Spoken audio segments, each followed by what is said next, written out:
That's right. That's right. You are watching your best podcast. You are watching Nerds at Night. I am your favorite cousin, Bill. Nerds at Night. Oh yeah, you can also watch the Drunk Bantha podcast. You know why? No bad watch show. It's a bunch. That's right. You're wondering why people are going over there. It's because not only is there a monitor right here, but also I'm yelling out of the window. There's a window that is open right here. I'm telling you, it's the Bantha Bunch show. So you can go ahead and get like and subscribe. Go over there and search. Jump on right now. How y'all doing out there in the world? How y'all doing? If you're not aware, this show is about nothing. We talk about whatever. And we get it in. We talk about music, we talk about TV, we talk about movies, we talk about documentaries. If it's streaming, we theme it. This is Nerds at Night and the Drunk Bantha channel. So for those who are not familiar and have not heard, we are, you heard me say at the beginning of this, we are streaming on a third channel now, and that channel is the Drunk Bantha's podcast. And the reason it's called that is because that is where all the lives will go from now on. All of the lives will be on there from now on. So if you are a real one, go over there to the Drunk Bantha's podcast. The Drunk Bantha's podcast on YouTube. Drunk Bantha podcast is a channel. It's a new channel. So please help us out. Show us some love. Shout out to the Fifth Bantha. What it do, cuz what it do. Glad to have you. So glad to have you. That I'm glad to have you. Yeah, heard. If you are in the chat, if you happen to jump in the chat, right here, make sure you keep it clean. No, I'm joking. Make sure you can say whatever you want, but know that you can be seen at every different at all of the different platforms. As a matter of fact, oh man, I messed up. I thought I got rid of that. My bad, guys. But as a matter of fact, I might stop this today. So if you're watching on the Drunk Bantha's podcast, on the Drunk Bantha's channel, or if you're watching on Nerds at Night, I would ask you to please jump over to the Drunk Bantha's podcast channel. Please. Starting Monday next week and Thursday next week, we will be moving straight to the lives only on the Drunk Bantha's podcast after the first 30 minutes of doing, or maybe even 15 minutes of doing an episode on the Drunk Bantha's channel and Nerds at Night channel. So please jump on over there. And for the people who don't want to fuck with Drunk Bantha's channel for some reason, go over and subscribe to Nerds at Highlights, because that's where we will be doing the podcast for Nerds at Night fans. So get ready for that. Also, don't forget, we do have the voicemail number right down there. See it? It's right here. It's called the Drunk Bantha's voicemail number. That's what it's called. And if you look here, it's 323-680-4101. 323-680-4101. So put that in your phone, man. Get with it. Get in it. Shout out to Filmade. Shout out to Fifth Bantha, like I said earlier. He says, well, that sounds special. Yes, it is. It's very special. Show me some love in the chat, y'all. Shout out to everybody on Twitter. I retweeted or reposted some stuff with the link to the show in it. So if you're here from Twitter and you're mad that I retweeted your joint with my link in it, I'm sorry. I'm not sorry. I'm not sorry. But I'm sorry. I'm saying sorry because I mean, I hope it didn't make you mad. Just in case it made you mad, I am sorry. Real life. So what are we talking about today? We are going to be talking about a few things. I'm going to later on talk about this YouTuber who or Twitch streamer, kick streamer who lost his life during a attempt to do some stupid ass live stream challenge that you guys do out there. Just so you know, I'm not going to go live on Kick anymore. I don't know what they're going to do, Drunk Bantha's channel wise or Nerds at Night wise. I'll never be going live on Kick again. That is where that craziness took place, for those who don't know. And just not going to do it anymore. Probably like how I'm not going to wear this hoodie anymore. Just give me a second. Because this shit is hot. You know what? You know what's happening here? I'll tell you what's happening.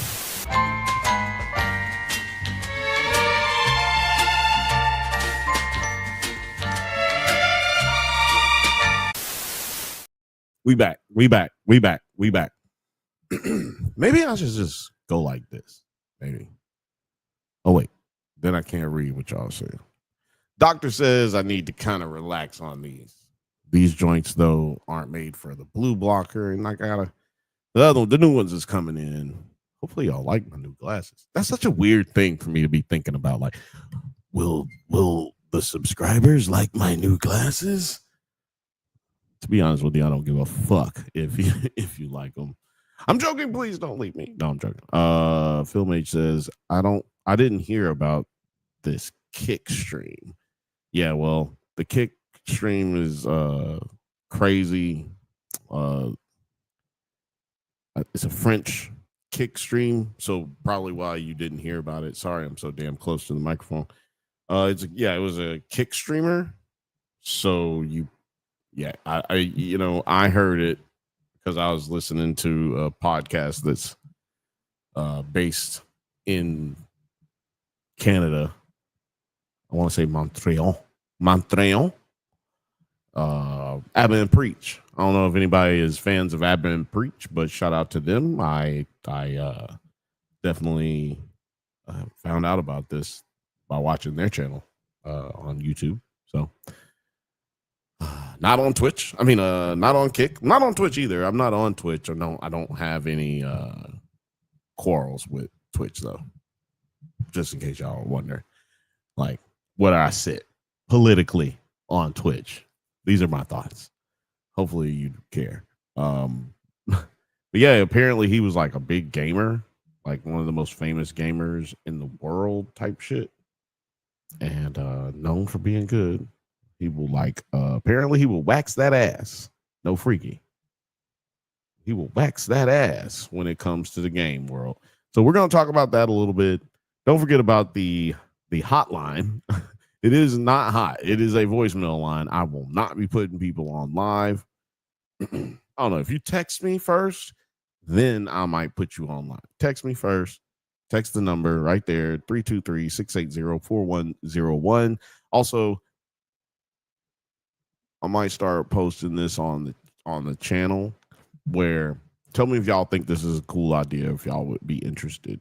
I put a post on the YouTube channel, tell you to call that number, and the first 9 people who call or the first 5 people who call get a free t-shirt.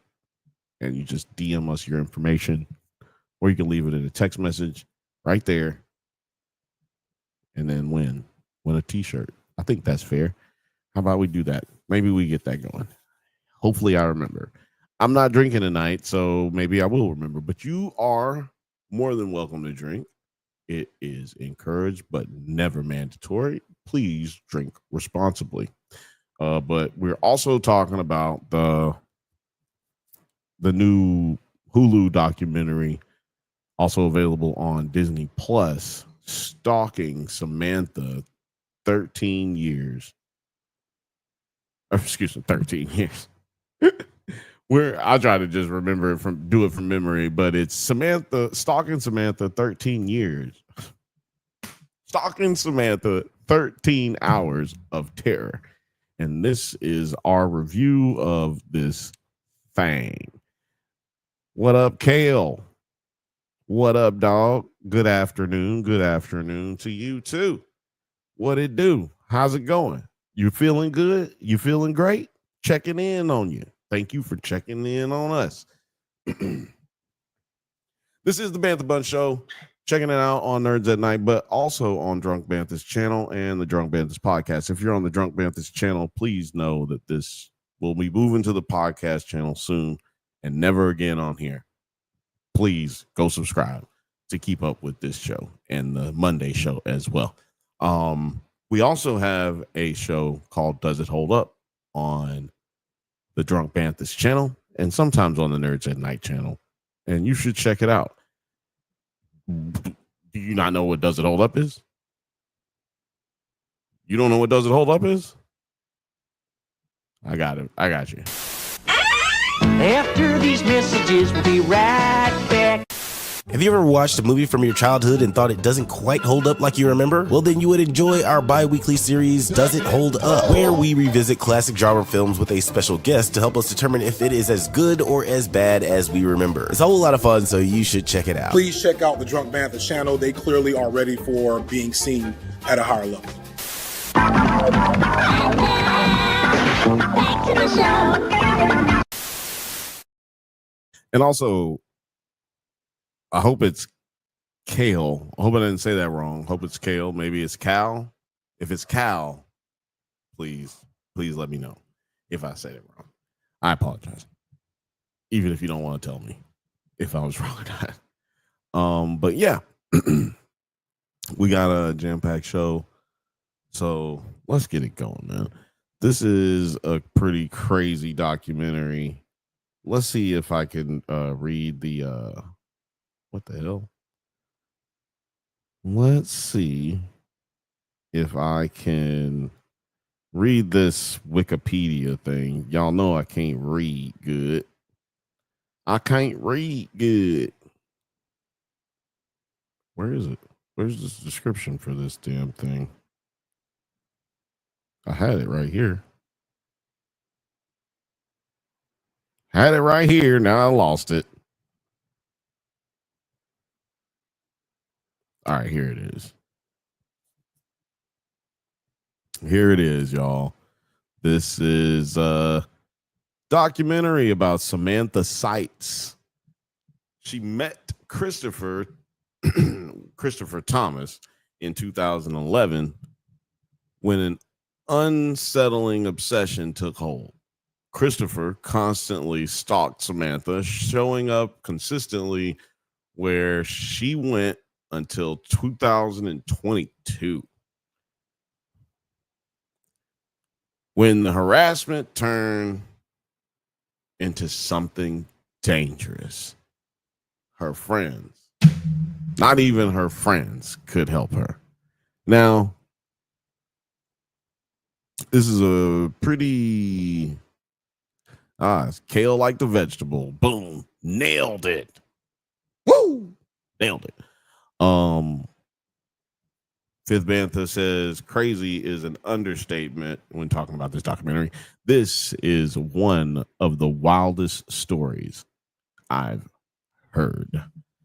You know what? Since Fifth Bantha said it that way, I am going to bring it up on my phone and just play you some excerpts. I'm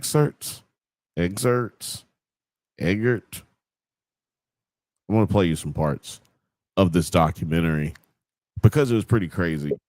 It was a pretty crazy doc.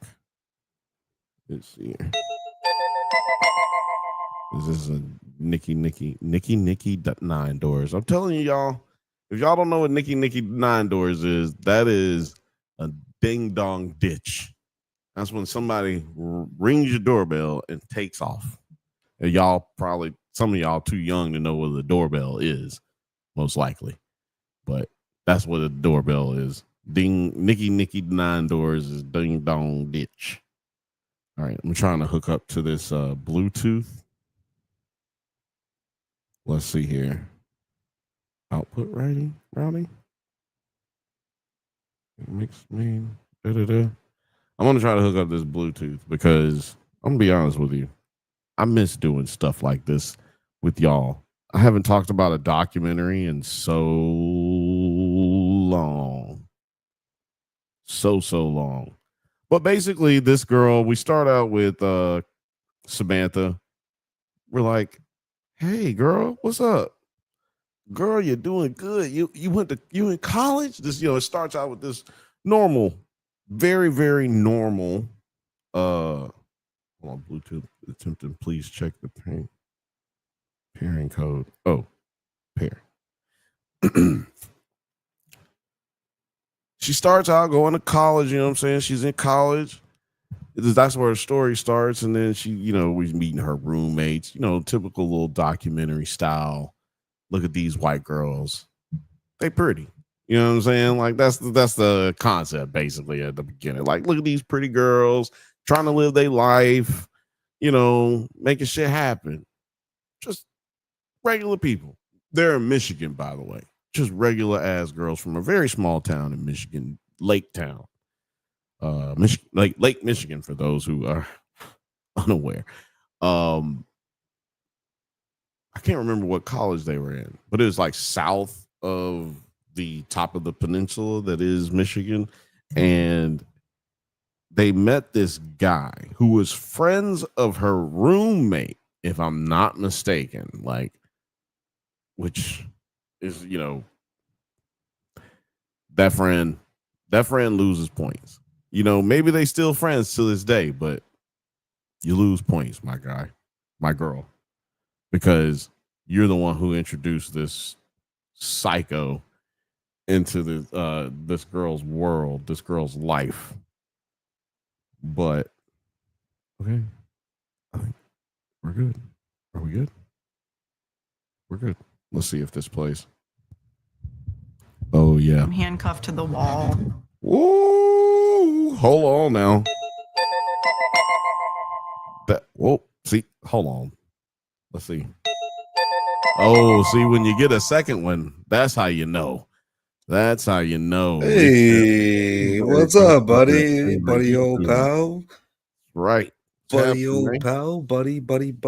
Hey, it's been a long time no see. It's been days. It's been hours. It's been a few minutes. Hold on. Wait a minute. Can I switch this? If I switch this, will it fuck up anything? That's the question. No. The answer is no. Can you still hear me? Yeah. Oh, yeah. That's sexy. That's sexy. Oh, that's not sexy. Playing soccer and talking about boys in Michigan. I was a boy in Michigan. I didn't play soccer. Yeah, no. Have you ever heard of this story, by the way, as a Michiganer? No, let me pull it up. You said it's called what now? Stalking Samantha. 13 years. I keep saying 13 years. It's 13 days of terror. But this is the thing. Why I keep saying 13 years, guys, it's because, this dude followed her around. Oh, yeah. So it's 13 years. I think on here it says 13 years of 13 hours of terror. I'm goofy. For those who are out there and can catch this. What I can say is that's commitment.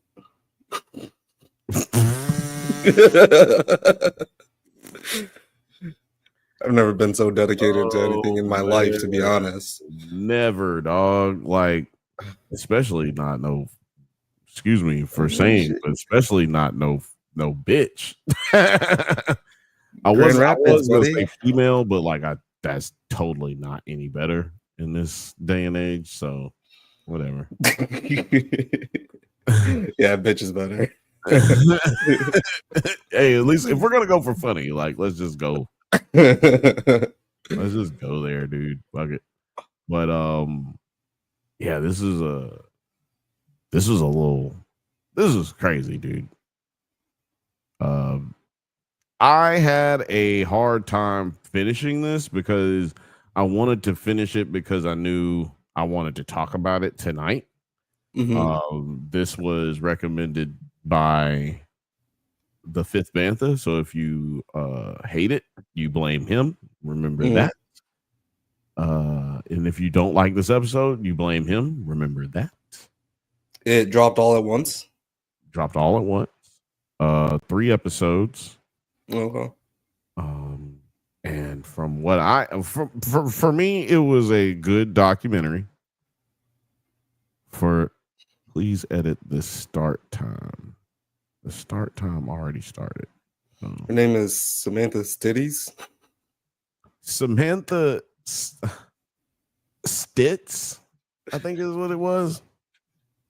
Let me play a little excerpt here.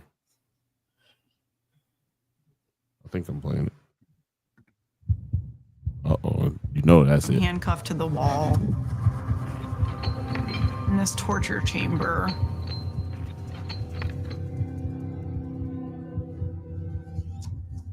There's no windows. You can feel the mood with the music. It feels eerily silent.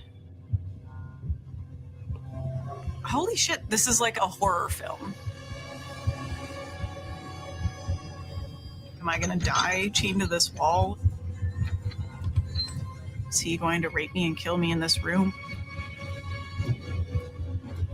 I push those thoughts away and I just think I need to stay calm. What can I do to get out of this? There's nowhere to run. There's nowhere to hide. I'm just stuck. Now, one thing I don't like about documentaries like this is like, you know that she got away. Like, you want a little bit more. It's just like, she's fine. It's okay. Yeah. Like documentaries where the person who's involved wasn't involved in the documentary necessarily, or when they introduce that person later in the victim later in the documentary. I like that kind of. I like that, yeah. Because then it's like, also you're like, oh, how come they're not showing the actual person yet? Are they? Oh, okay. They survive, and then they either never do, or you could just Google it, but spoiler alert. Exactly. Like I don't want that part. I want to enjoy the documentary for what they put together. Yeah. You know what I mean? For what it is. Fifth Bantha, he said the pronunciation. He gave us the pronunciation for her last name, which is Stites. But it doesn't look any better when he writes it like he did ST-EYE-TS. It sounds like you're saying tits at the end anyway. Yeah, I mean, it's definitely better than Stitties. When I was looking at that, I was like, there's no way. I'm not mad if she's got big stitties. Who Stalking cares? the Stitties. Who cares if she... No, wait. I can't get too crazy because this is a pretty fucked up. Yeah. Like, I'm just coming in not knowing anything. Yeah, I mean, I myself know everything and still am making these jokes. I just want to let me see if I can play how she met this dude. Wishes are very clearly and doesn't care. Christopher, to me, he was just a nobody who she had met in college. You can bring like him a up, the fat sad, picture of him. lonely guy. I wouldn't say my first impression was very memorable. I mean, he was certainly older by 6-8 years, maybe. So what in the fuck is this dude hanging out with these younger girls as a weirdo dude? Yeah, how old was he? Flag They're in college, 21 years old, or less than 20. They just got to college. Like, this is the beginning of everything when you go to college. So 18, 19, let's say. Okay. And so she's 6 years older than them, 6 or 7 years older, she said. When they met for the first time? Yeah, hold on. Let's see what she said. How old did she say? I wouldn't say my first impression was very memorable. I mean, he was certainly older by 6, 8 years, maybe. God damn, I said 6, 7. She said 6, 8. Yeah. So he probably 10 years older than them. You know what I'm saying? Like, man, a 29-year-old hanging out with.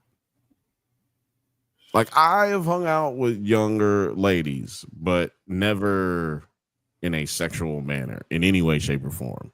Mm-hmm. Like, not that big of a difference, not that young either. And I think when you're messing with a person with a bigger age gap, it's okay when they're older because people have more of their brains. Yeah, like if she was like 28 and then he was just 6, 8 years older, that wouldn't be that big of a red flag. But this is straight up predatory.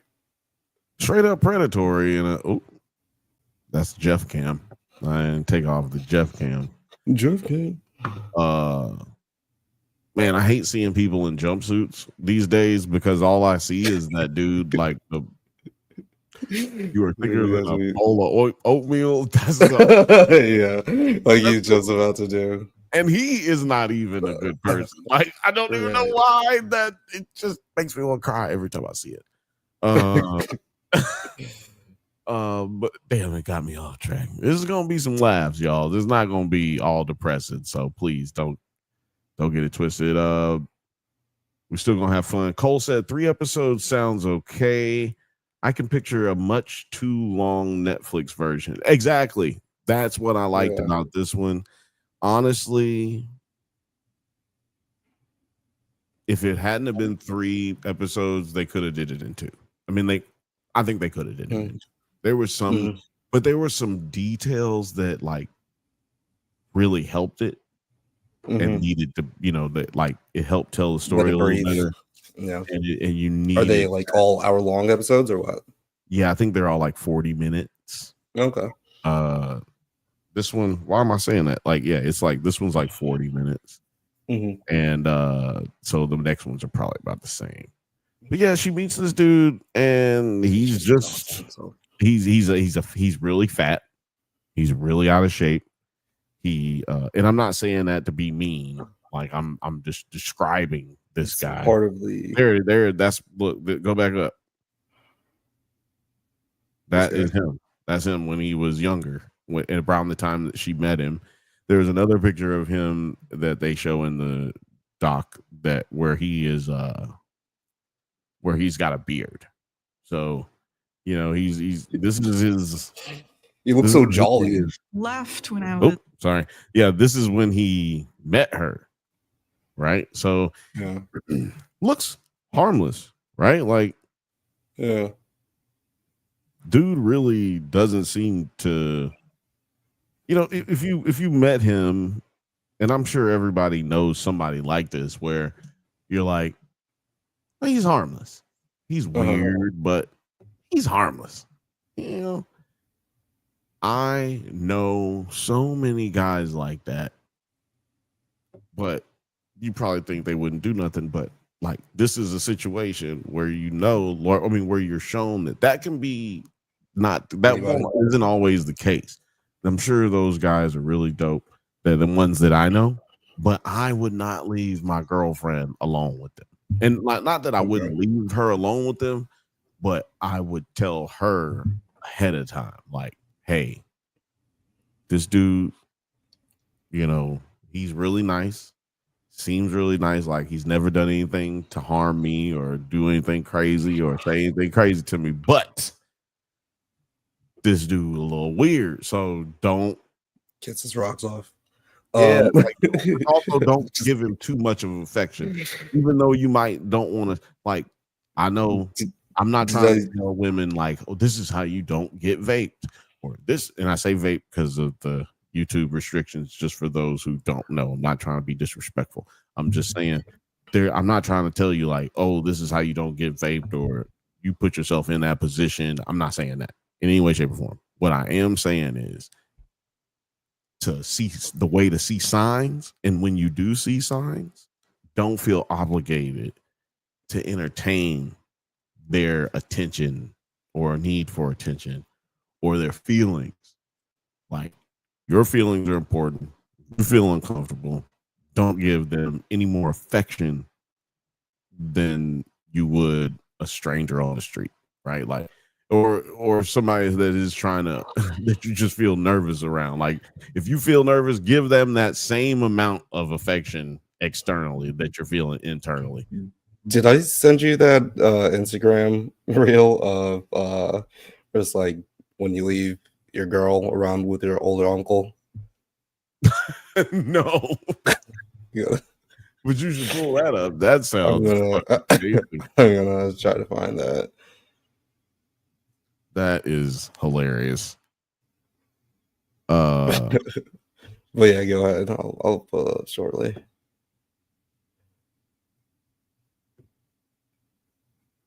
So this dude, he had, I don't want to play these text messages because I don't know if she's talking right here. Let me see.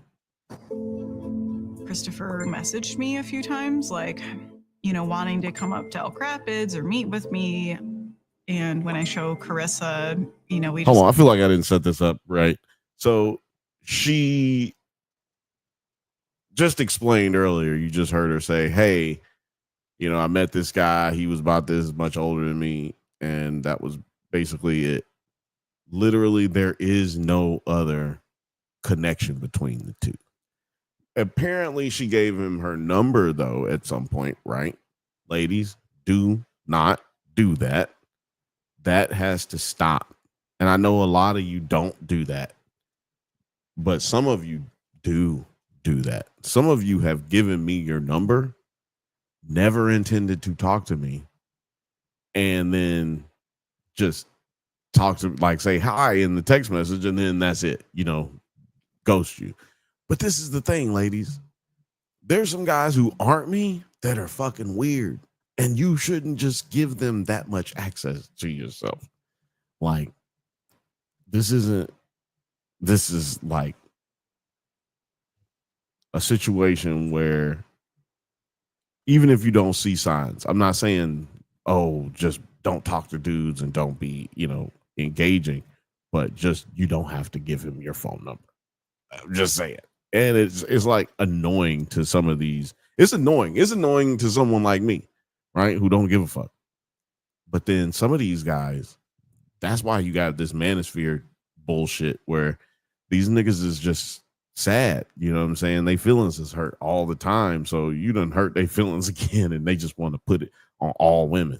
You know what I'm saying? So this is this thing though, this thing that this guy had isn't that. That's what's really crazy. This guy didn't have that. He had like a situation where she was giving him the complete cold shoulder. Kept going. But to me, why keep answering his text messages? Block this nigga. Like, it just, she was just, I'm not saying people shouldn't be nice, but there is a too nice factor, right? There is a situation where you can be too nice and put yourself in danger. So when did this happened when she, like, they first met when she was in college, but when did 2011? Okay. Oh, sorry. I just saw that. Kale. Yeah, it was started in 2011 and it ended in 2022 for Fifth Bantha. I think he was saying she's 22, he's 28, I think, but that's at the end, I think. No, because so she was in college and then it went on for 11 years. So no, like, she's way older than 22. by the time the attack happens. But anyway, let me play this because now I feel like I set it up a little bit better. Christopher messaged me a few times, like, wanting to come up to Elk Rapids or meet with me. Okay, let me read some of these Texas. Let me read some of these Texas because I think I didn't read these when when I was watching it. It was just how they pop them up. Bling, bling, bling. Yo, this nigga said, God has been working in my life, and it is important to me to talk to you. The disconnect we have had is the disconnect that we have had. I don't understand. These are like allegedly back to back. Please give me a chance this week. This week? Carissa, we just kind of laugh and just kind of brush him. Like, wanting to come up to Elk Rapids or meet with me. And when I show Carissa, we just kind of laugh and just kind of brush the messages off. Baby girl, don't be laughing at this, dude. Like, I hate to say it, but we thought he was an idiot. We thought he was dumb. We thought he was creepy. We thought he was weird. Who's talking right now? Can you hold your phone up just a little bit? Who doesn't get it? And, get a life.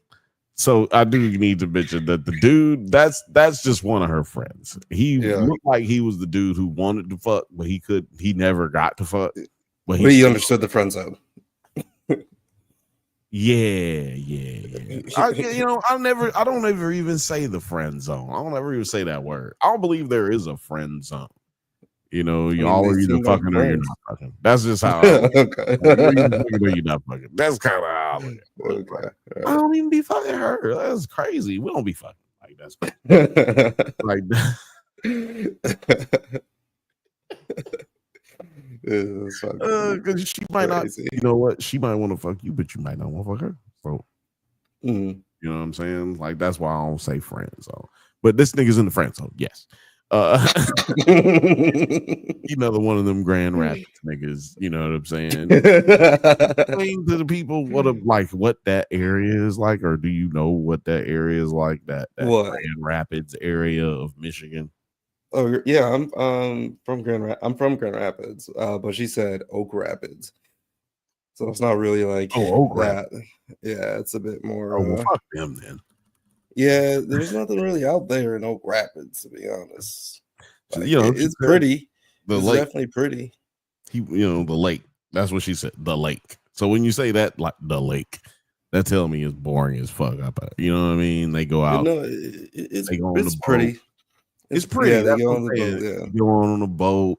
You get drunk, eat some food, you barbecue, come back inside. The window, you got the big glass door open. The sliding glass door just open at night, drinking, wind blowing. Like, I feel it. I've been there. Yeah, 2 days. I can do 48 hours of that. You just tried it way better. Right. Yeah. I went to a place like that for Thanksgiving last year. Shout out to y'all in Texas. I went out there last year. But yeah, I wanted to play that part because it just shows you how crazy. Let me see if there's a little bit more. Idiot. Dumb. We thought he was creepy. We thought he was weird. He became a running joke, just being this guy who doesn't get it and, get a life. There wasn't room for a villain. It didn't fit in the plot of this story I had written about our situation in Paradise. Now, that is one of her friends, the friend that was roommates with her in college when they met Christopher. But it was her friend. Christopher started out as like her friend or somebody that she knew. Whether you want to, I don't know how friendly you want to say they were. Fifth Bantha says she was in her 30s when it happens. I fuck friends. The friend zone is for incels. No, the friend zone is not for incels. Incels are voluntary is involuntary, voluntary, not fucking. That's really what it is. Like, if you stay in your house all the time, my guy, let me tell you something. I'm gonna tell you something. There are 24 hours in the day. Little secret. You don't have to spend 13 of them playing video games. Just saying. Taboo. I mean, you could spend all day inside and still be fucking. How? You see, this is the thing. You can't never, if you don't go outside. Internet age. This internet age, anything is possible, man. Anything is possible. I've seen it be done. I think that person met a lot of the people that don't go outside are incels, but I don't think you have to. Oh yeah, you know what I'm saying. No, yeah, there's people that go outside and they're still incels. This is the way I do it with Republicans. I say all Republicans aren't racist. This is not the case. But if you are racist, yeah, you're probably Republican. Yeah, it's more likely than not that your ass Republican. I mean, you know, I don't judge nobody. I'm just saying. These are how I'm sipping on soju right now. I've never had it. I was gonna ask you what you're sipping on. Soju will get you drunk, but it's different. It's a rice wine, if I'm not mistaken. I'm trying to pace myself because I heard it like kind of creeps up on you. Let me hear. So I want to get to some more stalky shit. You know what I mean? Because this guy, you know, that's the name of the documentary, right? Like, we got to get into the stalky part. So far, he's just the neighborhood weirdo, right? Like, he's just like, he don't get it. This nigga never gonna get it. Let me tell you something. Y'all gotta be worried about them niggas. Quit fucking laughing at them motherfuckers. Now, what? This is a 2000. We'll say this is 2000. We'll say 2012 now, 2013. She's actively told this guy, look, I don't want to, I'm not down like that with you. You know, I don't see you like that. It's cool, blah, blah, blah. Shows me he had a real opportunity to just like be cool, chill, like actually just be a friend, be normal. He probably could have smashed. He probably could have smashed if he'd have just been chill, you know, but that's not what these kind of things, like, that's not how these kind of things end. You know what I mean? Somebody who's that obsessive. How obsessive was he, Bill? How obsessive was he? There was a ministry internship that really caught my eye, and I applied and was accepted. It was located in Kansas City. I was very excited. I've known Sam about 25 years. My youngest daughter is her same age, so they were in school together. So, you know, Sam doesn't have an active dad in her life.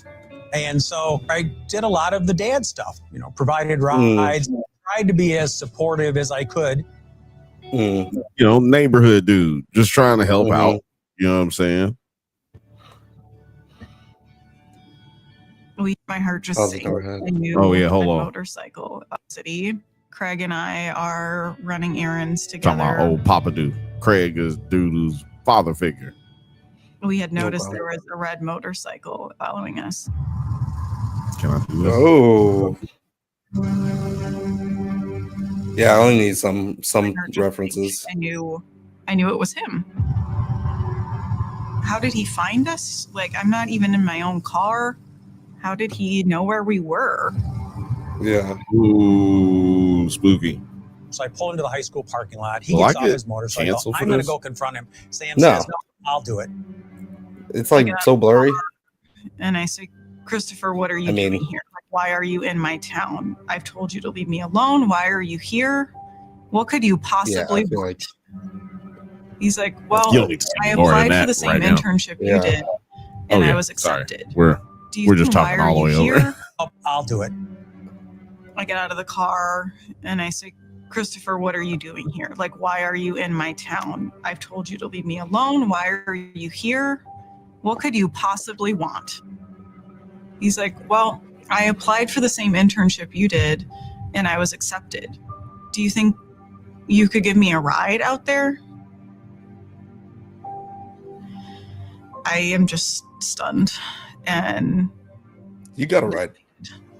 Like, the thing I had been looking so forward to for so long feels like it's ruined.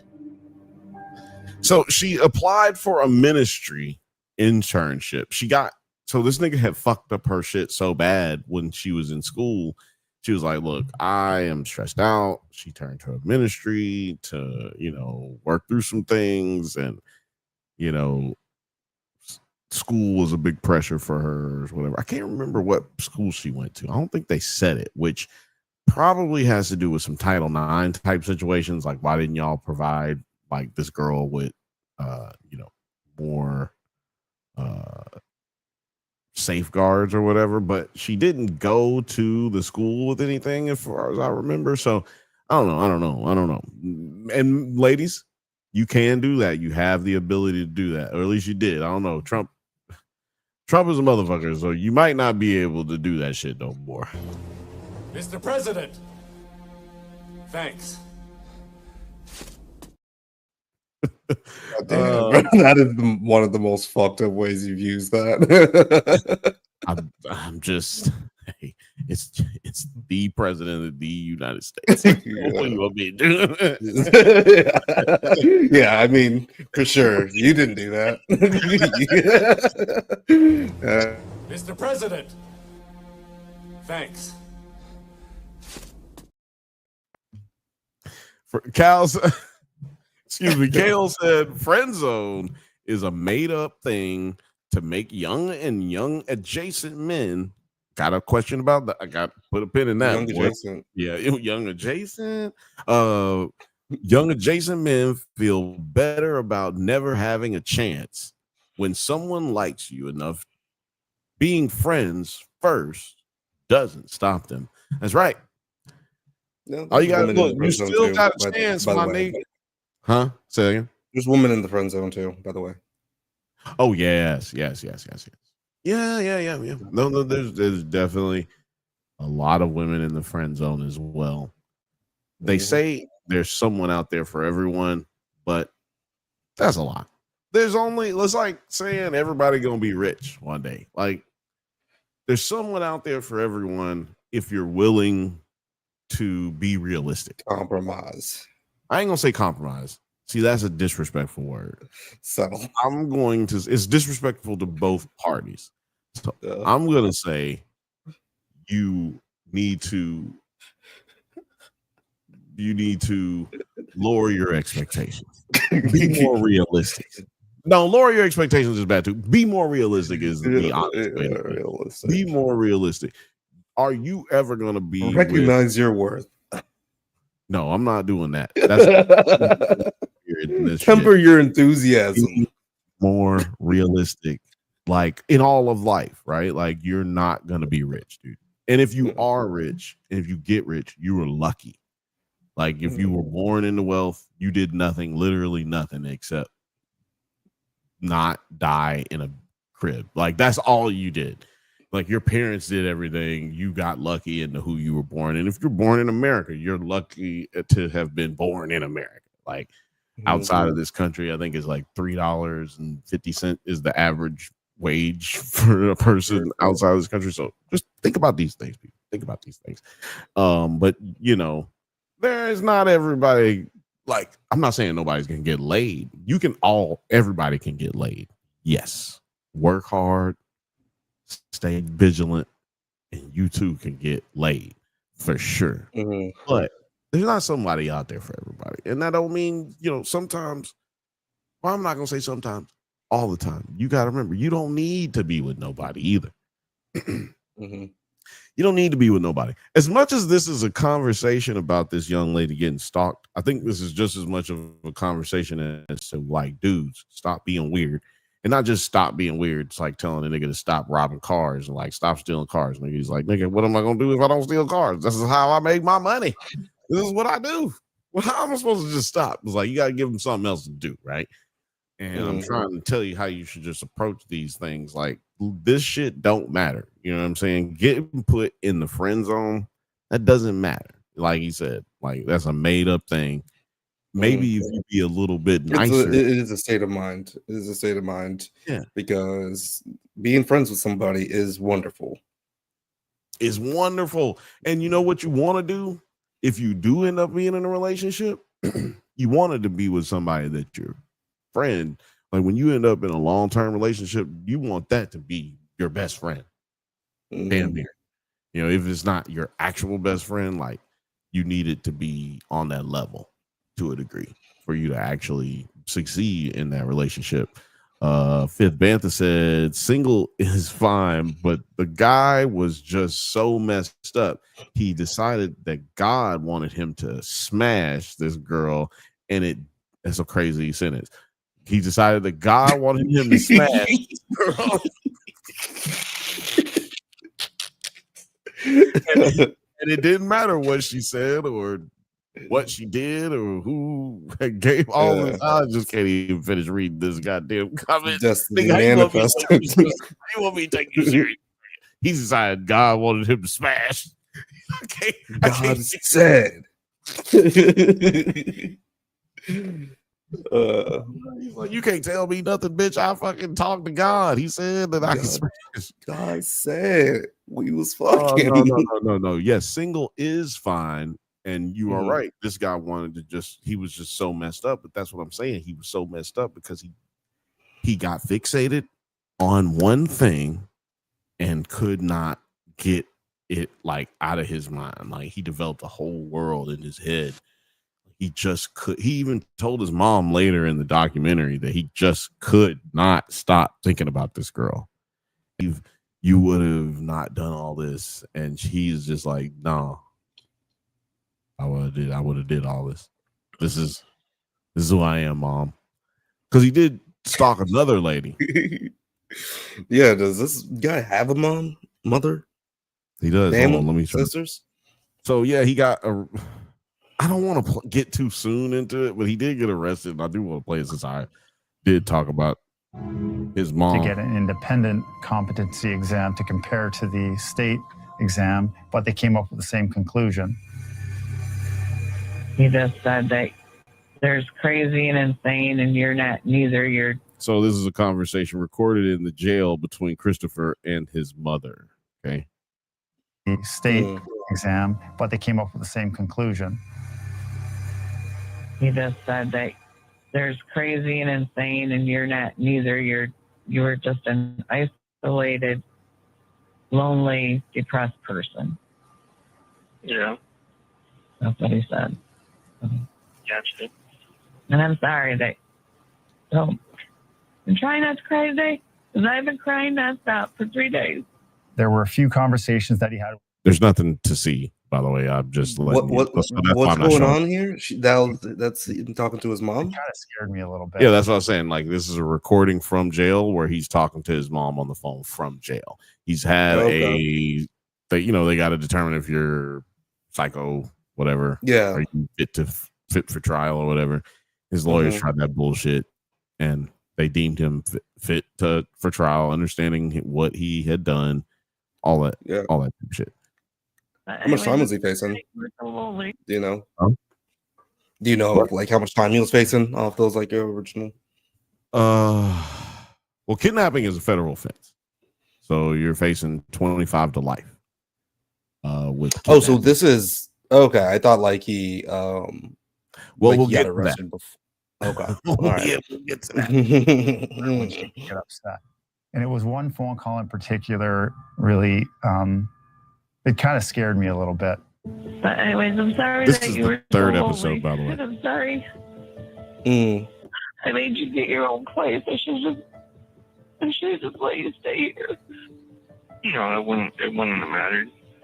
I think it would have, because I don't think you even had her on your mind at that point. I mean, no, every day for the last 12 years. I never heard you mention her name once. So we could have got you help or counseling or something. We could have worked through all this. Could have been a whole different path of this path. Right.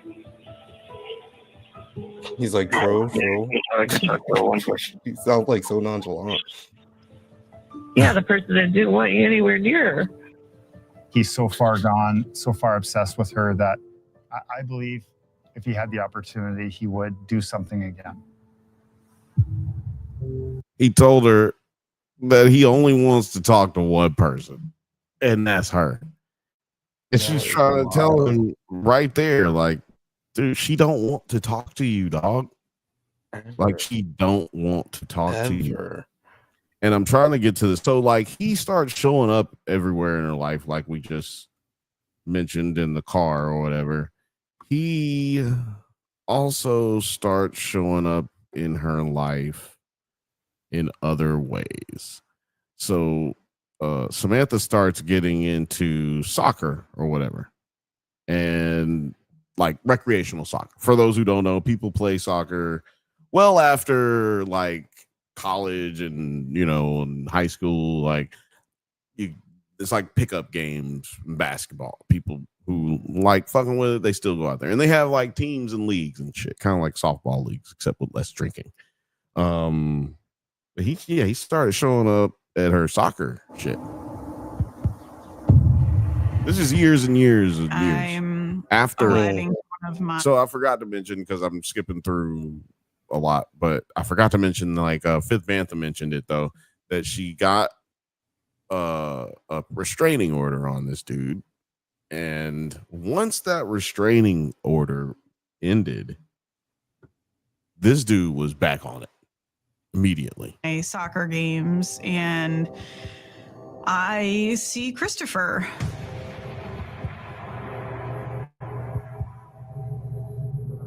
I just stopped dead in my tracks. It looks like he's lost a lot of weight. Like, what is he even doing here? He actually looked pretty good. Like he was doing well for himself. Because he's there. Well, that's why you can see that change in his Who weight knows? on those He could pictures. be a totally different person. I don't know. I was kind of shaken up the whole game just seeing him again. He didn't acknowledge me or speak to me. So like, he just doesn't speak to this girl like the whole time. He's showing up everywhere where she's at, but he's not making an attempt to speak to her. Early to soccer one day, my kayak was on my car. So it was like a really noticeable vehicle. And I look out of the corner of my eye and I see Christopher walking toward me, and I see his eyes on me.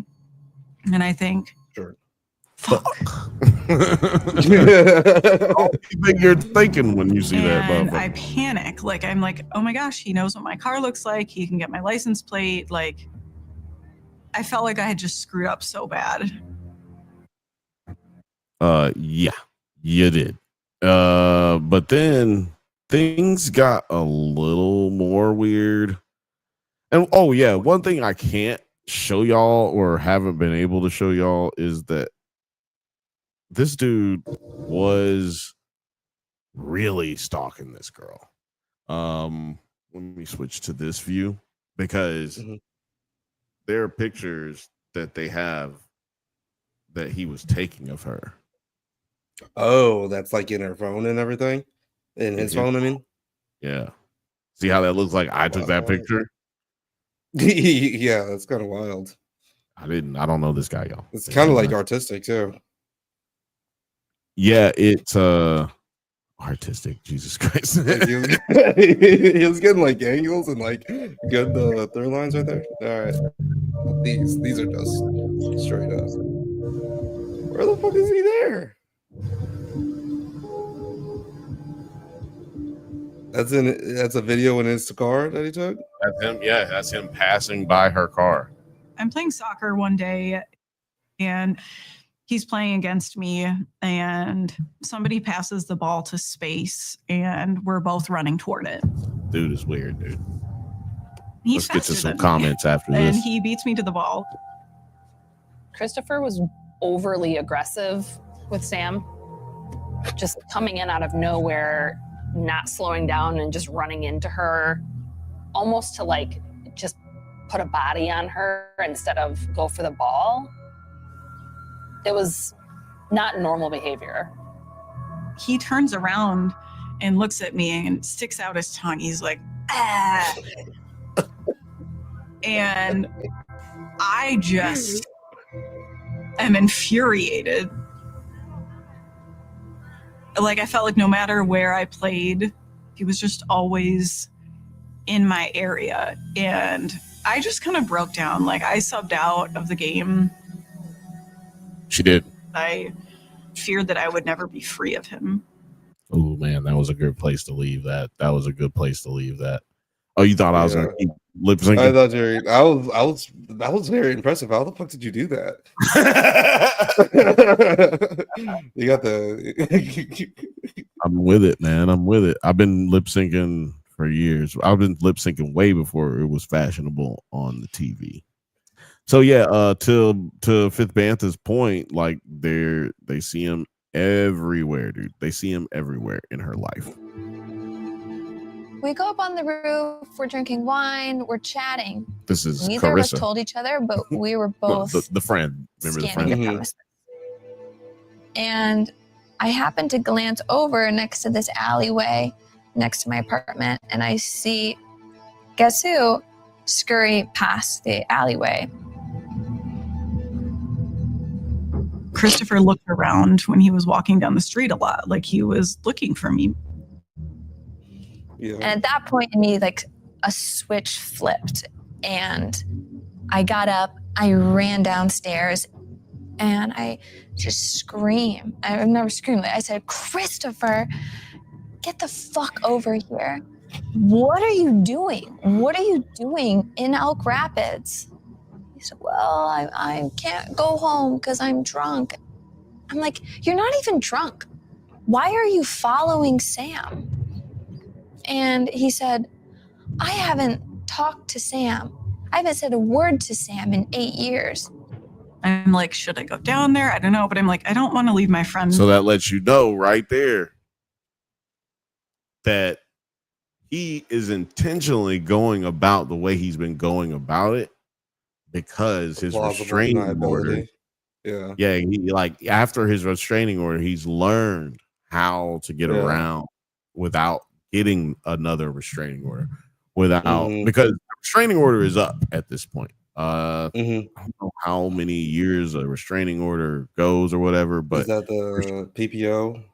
Yes, let's go within into days these. he Let's go showed into back this. up. What did he say? Single? Oh yeah, no, that's we Yeah, already we did did that. that. Yeah, the PPO ran out, and within days he showed back up. And when he says days, he means it, dude. Like this is out of nowhere. This He dude was just shows counting up that at shit down. soccer. Yeah. He shows up at Yeah. soccer. He like shows up while they're drinking beers at a bar somewhere. Like he just shows up. Oh wait, yeah, here. Hold on. Cause remember when I was talking about old buddy, the friend who was in the friend zone. We started talking about friend zone because of another guy, not because of the weird guy. Right. Yeah. Anyone can get these hands, bro. We punish about everybody. This weird guy. Carissa sounds July like a clock bug too. What is this? This is July the 3rd, 2022. Looks like they're in Chicago, I think. Which shout out to Chicago, best place to be around 4th of July. Are they stalking me? To stay with me and hang out for the From long Michigan to holiday Chicago? weekend. No, that's crazy. We Not went even. to a bar. The first conversation we had was with Sam telling us how Chris followed her the other night. And Carissa, classic Carissa, she goes off on this guy. 30 seconds later, who walks in? Chris walks in. News is crazy. We all sink our heads. Holy hell, this guy's tracking her. I see Christopher This guy is tracking. sitting by himself with his phone out directly behind me. There's just no way. How is he here also? And I'm scared. And I say, hey, can we leave? I gotta make this stop. As soon as I got next to him, you could almost like see him tense up. I remember saying his name. I said, Chris, I know you're following Sam. I know what you're doing. I know you're stalking her. Then I got into the names. I was like, you piece of shit, you asshole, stop following her. I was desperate. I wanted this guy to like get the fuck out of here. I wanted him gone. I wanted him dead. once we got back from the bar, we knew he was tracking her. That was the first time we really kind of brainstormed, like, how could Christopher possibly keep showing up at the same places? Like, is he driving by her house? A tracker was so real, I didn't want that to be true. I cleaned out the inside of my car. They searched everywhere, couldn't find a tracker for this motherfucker. Right. My Wi-Fi off or something. Something's going on here. Kind of got a little grainy over here. Got a little grainy. At least on this computer. I guess for y'all, I'm grainy, but right here, I look beautiful and crystal clear. So, I mean, you sound crystal clear. It's just a little pixelated. Little pixelated. It's going in and out of you. For Carissa anybody sounds who knows, like the perfect person to battle Chris. You know what I mean? Like, it just Carissa versus Chris. Fifth Bantha says she's tried to get another. Oh shit! Thank you, Hulu. Jesus. Fifth Bantha says she tried to get another one, and it was denied. Yes, I don't know exactly where that part is in the documentary, so that's why I didn't go to it yet. But yes, hold on. Damn, I passed it.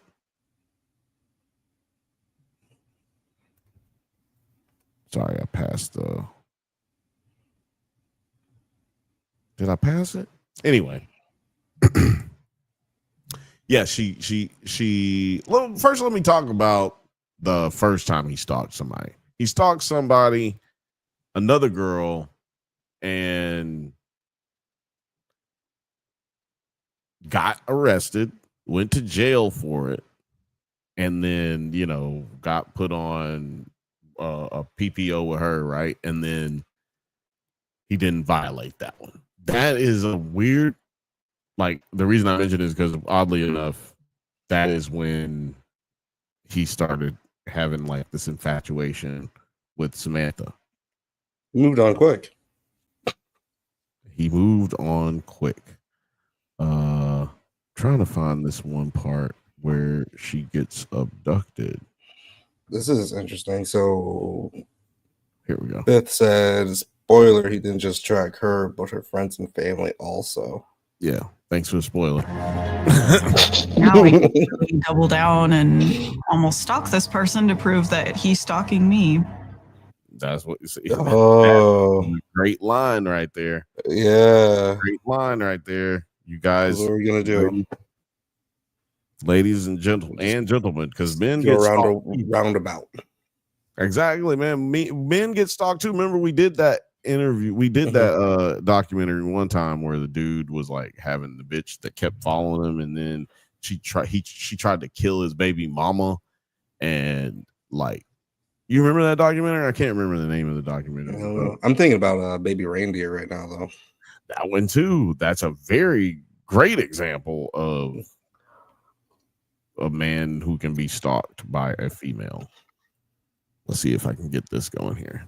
Trying to get to the actual kidnapping, because she was definitely kidnapped. Like, it was a Friday morning. I heard a noise. I heard like the squeak of a floor. Oh, I can tell you exactly what day it is. Hold on, y'all.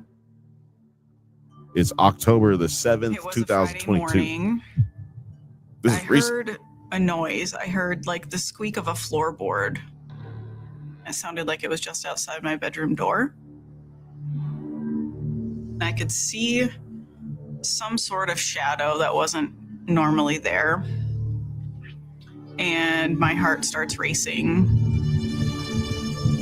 My mind shoots to the hatchet I kept under my mattress. In that second, someone storms into my room and jumps on me while I'm in bed. And I begin screaming, hoping that someone would hear me. And I feel his hands around my throat, and he begins to choke me. And it gets tougher to breathe. And I just think he's going to kill me. Dude, recognize immediately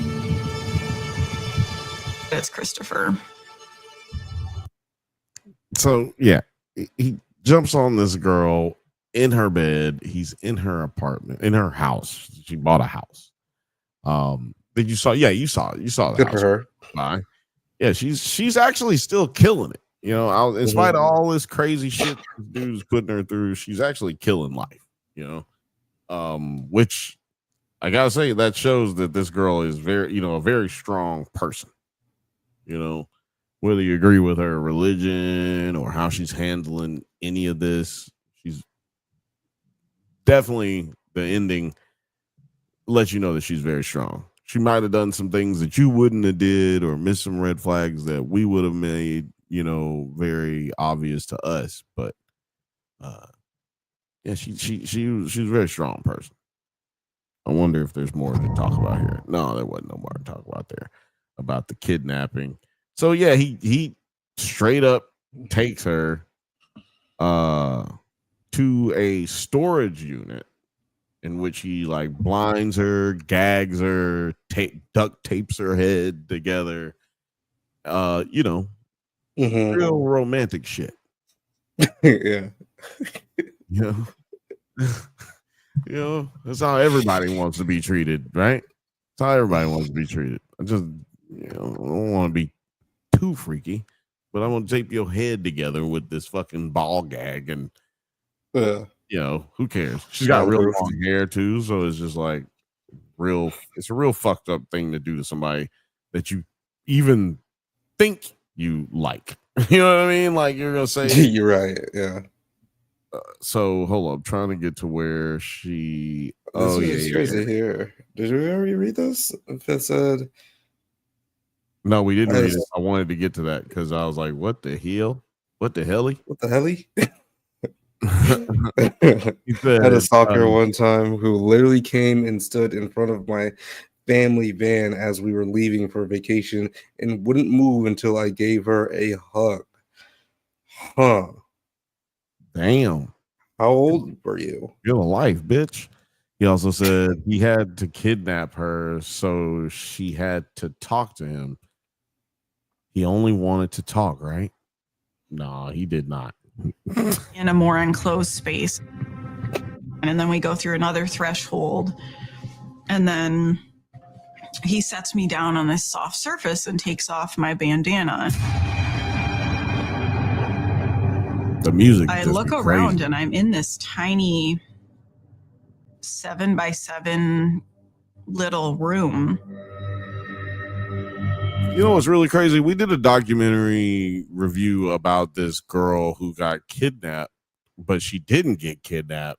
She lied about getting kidnapped, hung out at this dude's house who she was like tricking, and then blamed the kidnapping. Like she left, went back home, like, "Oh, I didn't get kidnapped. Don't you love me still?" And he was like, "Oh my God, this bitch is crazy." And then she ended up getting caught that, you know, she fake kidnapped herself. And then she tried to blame it on the other dude. And so they went to arrest him. And he was like, "Oh, hell no." Yeah. He's like, "Let me tell you what happened. Shit. This bitch been at my house, goddamn, ain't been paying no rent. She stayed there for a month." I'm like, "Shit, bitch, when you gonna go back home?" She was like, they looking for me right now. I'm like, this is crazy. Yeah. So like in this I kidnap her when I want her to leave.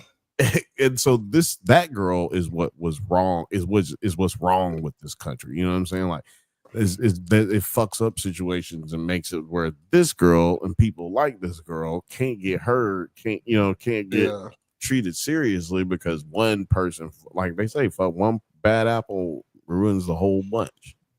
Yeah, there was a pretty recent I've story seen with like this these black woman soundproof too. patches on the wall. Really? A black that lady got kidnapped like this? No, she faked.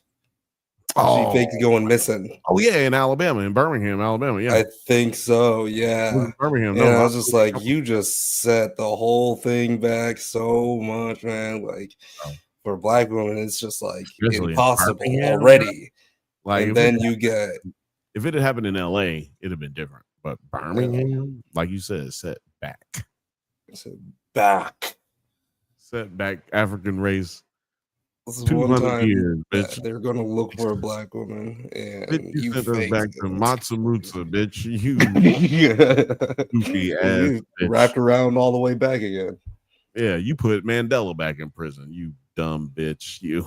The fifth Bantha. I was 17. Okay. How old was she, Fifth? That's not a big deal. Stalking 17. Don't say her age. Don't say her age. You might make yourself sound weird. Don't say her age. I don't want to hear it. I mean, because if she's also like a teenager too, then I feel like that's just kind of like some. But if she's not a type teenager, it's also weird. That's why I said don't say her age. If she was 23 and you were 17, don't say that. Yeah. If she was your teacher, don't say that either. I don't know what statutes of limitations are on things, so don't do that. That's somehow so much worse. Look, I want everybody to tell me, have you had a stalker or have you stalked somebody? Put it in the comments. Fifth Bantha said, yeah, that's crazy. Bitch abandoned her car on the interstate and claimed there was a baby thrown from the car. It was insane. Yeah. She said yeah, that was a weird part of it. Like, yeah, all the details were just like, when you get too many details, that's how you know, like, shit is crazy. You gotta look into it at least. So no one's going to hear me scream. And I glance over and I see metal rings on the walls. And I just think, oh my God, this is like a horror film. 100%. Yeah, that is you've got it like, right. That is you. That is fucking. That is literally a horror film. Isn't that Yes, Brie Larson get it is you, and that's what I was trying to get to. Is they actually talk? As I pray, I feel they actually mentioned that, and I'm trying to get to that portion. Here it is. I just didn't want to play it without any context of the room and like the setting. Pride in building this structure. Isn't that what this movie's about? The Room with Brie Larson. I kind of got this idea for this bunker from watching that show, the TV show You. Oh, see? Okay. The show You is about a good-looking young man who becomes obsessed with a woman, and he essentially kidnaps her and keeps her in this glass room, which Christopher says wasn't logistically possible. He had looked into it. This main character is this psychopath. He wasn't logistically possible is a wild like I wanted to get the nice one, but hey, this is where we are right now. They won't let me buy one and send it through the mail. I have to like build it, and I was like, shipping and handling parts, and I gotta build it. Like, I'll just go build my own. I can DIY this. I can easily DIY this. It's like logistically is what, like, it's but it's okay, baby. A few years, I'm gonna get you the good one. It's like when lawyers or fake lawyers always say, essentially, like, essentially. Like, that doesn't make your statement sound more interesting. I mean, or smart. Like, you're saying essentially I'm an idiot. Like, logistically, I could not build a glass box. I guess what he meant, or maybe she's just fucking it up. Maybe he meant like it just wasn't practical. Like, I wouldn't be able to keep you alive if I put you in this box. It's too easy to break out of too. Break out of. I wasn't going in for that third layer of pain glass. Not happening. Hold on. Being the humble bragging here about being harassed by his teacher. I don't know. I have to read it. Hold on. I know the sheets and I'm in like getting out of the accidentally getting out of there. I say, my middle name's Beatrice. Did you pick these sheets out on purpose? And he says, yeah, I know your middle name. I thought they were cute. Fifth Bantha said, had a college professor who wouldn't give me an A because I wouldn't come be alone with her. You know, it was a him in her office. I'm irresistible to crazy. It was a dude. I'm just Oh it was my Kevin god. I just love how it was humble bragging. He's just like, yeah, look, I get harassed all the time. I'll tell you something. Damn, should I say it? Should I say that? I'll say it. Yeah, I almost smashed the teacher, but I was scared. And I'm gonna tell you why I was scared. Because I knew I was gonna tell everybody. It wasn't that I was scared to handle the thing, but I was going to. And then I was like, no, she like went in another room and I dipped. That's what happened. It's real life, real story. I left. That's crazy. Yep. I feel left out. I was never harassed by one of my teachers. Well, I mean, yeah. I guess it is harassment. It is not good. Ladies and gentlemen, it is abuse if your teacher tries to smash.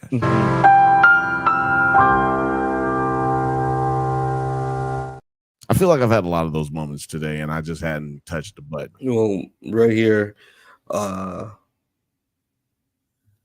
Okay, so it says while Joe Goldberg's cage at the Netflix show You doesn't have an official price, industry estimates suggest a custom-made glass cage with a secure lock system could cost between $70,000 to $95,000 to build. Just he was basically saying the way my bank account work is. You see what I'm saying? I'm gonna have to save up a bit. He said, you probably was gonna go stay in your job. Like you leave your jobs every like 3-4 years. It was gonna definitely take me about 5 to get that up. So I said, I could do this for my own. This beauty right here, $10,000. $1,500 is crazy. $1,500 like, wow, you did douche. Come on. Only 50. Like, I got some of this from my grandma's house.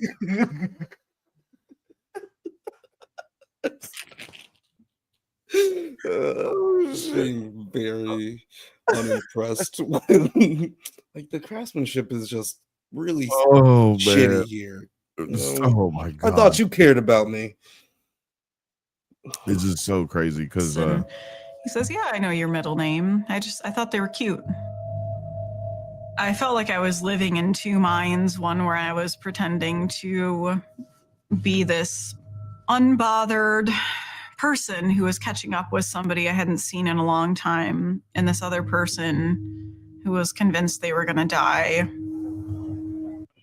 I'm going to find this other link here. I mean, this other clip here where I think she goes through this negotiation with him, trying to escape. We all know what we would be doing in that situation. No, right? I don't like you like that. Like, I'm seeing trying to get the fuck out of there. Let's say what we got to say to try to catch this dude off guard, that you want to be my friend and that you're willing to keep that secret. Gerza person, you I was just reading. You was the inspiration, sweet Lord. I like this. She says the amount of people that miss the point of view proves the author's point, while also being an absolute hand-to-face moment. Because the crazy amount of people that like have romanticized all of that. Yeah. Yeah. I mean, that's why we try and tell people like that dude is out there. Like whatever you think, yes, he's out there. Does that mean you should walk in your life in fear and fucking? No, it doesn't. But it does mean you should look out for certain signs and symptoms because it's not all sweet out here. Book Skirts and Purrs also said, "Oh my God, Bill, I'm glad you listened to your intuition." Well, it also happened in 7th grade, but I wasn't going to talk about that. Jesus Christ, man. Dude, there are straight predators out here in this world, man, and not all of them are men. Just so y'all know, just so it's said, not all of them is dudes. Let's see what happened right here. Let me see if I got it right. Is if you sleep with me. Damn, I messed it up. See, I done motherfucking That you. See, I done messed up the build up, which is what I was going for. Because yeah, he starts trying to negotiate how she can be released, basically. And we know how it is. I just had to talk to you, and I thought you would never talk to me unless I did something like this. You would never give me the time of day, would you? And I said, no, I would have. Had you approached me? Yeah. How about this, ladies and gentlemen? He went from, maybe I should talk to her. Nah, she'll never talk to me. Not in person. Unless I kidnap her. No, not kidnapping. I'll just go into her house. I'll choke her till she passes out. Just till she passes out. Then I'll gag her, duct tape her, throw her into my trunk. No. And then I'll take her to my U closet and I'll fucking get her to U closet now, Dad. Talk to her. It's fine. We'll just talk. It's okay. Dude, this dude's fucking psychopath. Which isn't true. I never would have talked to him. He had stalked me.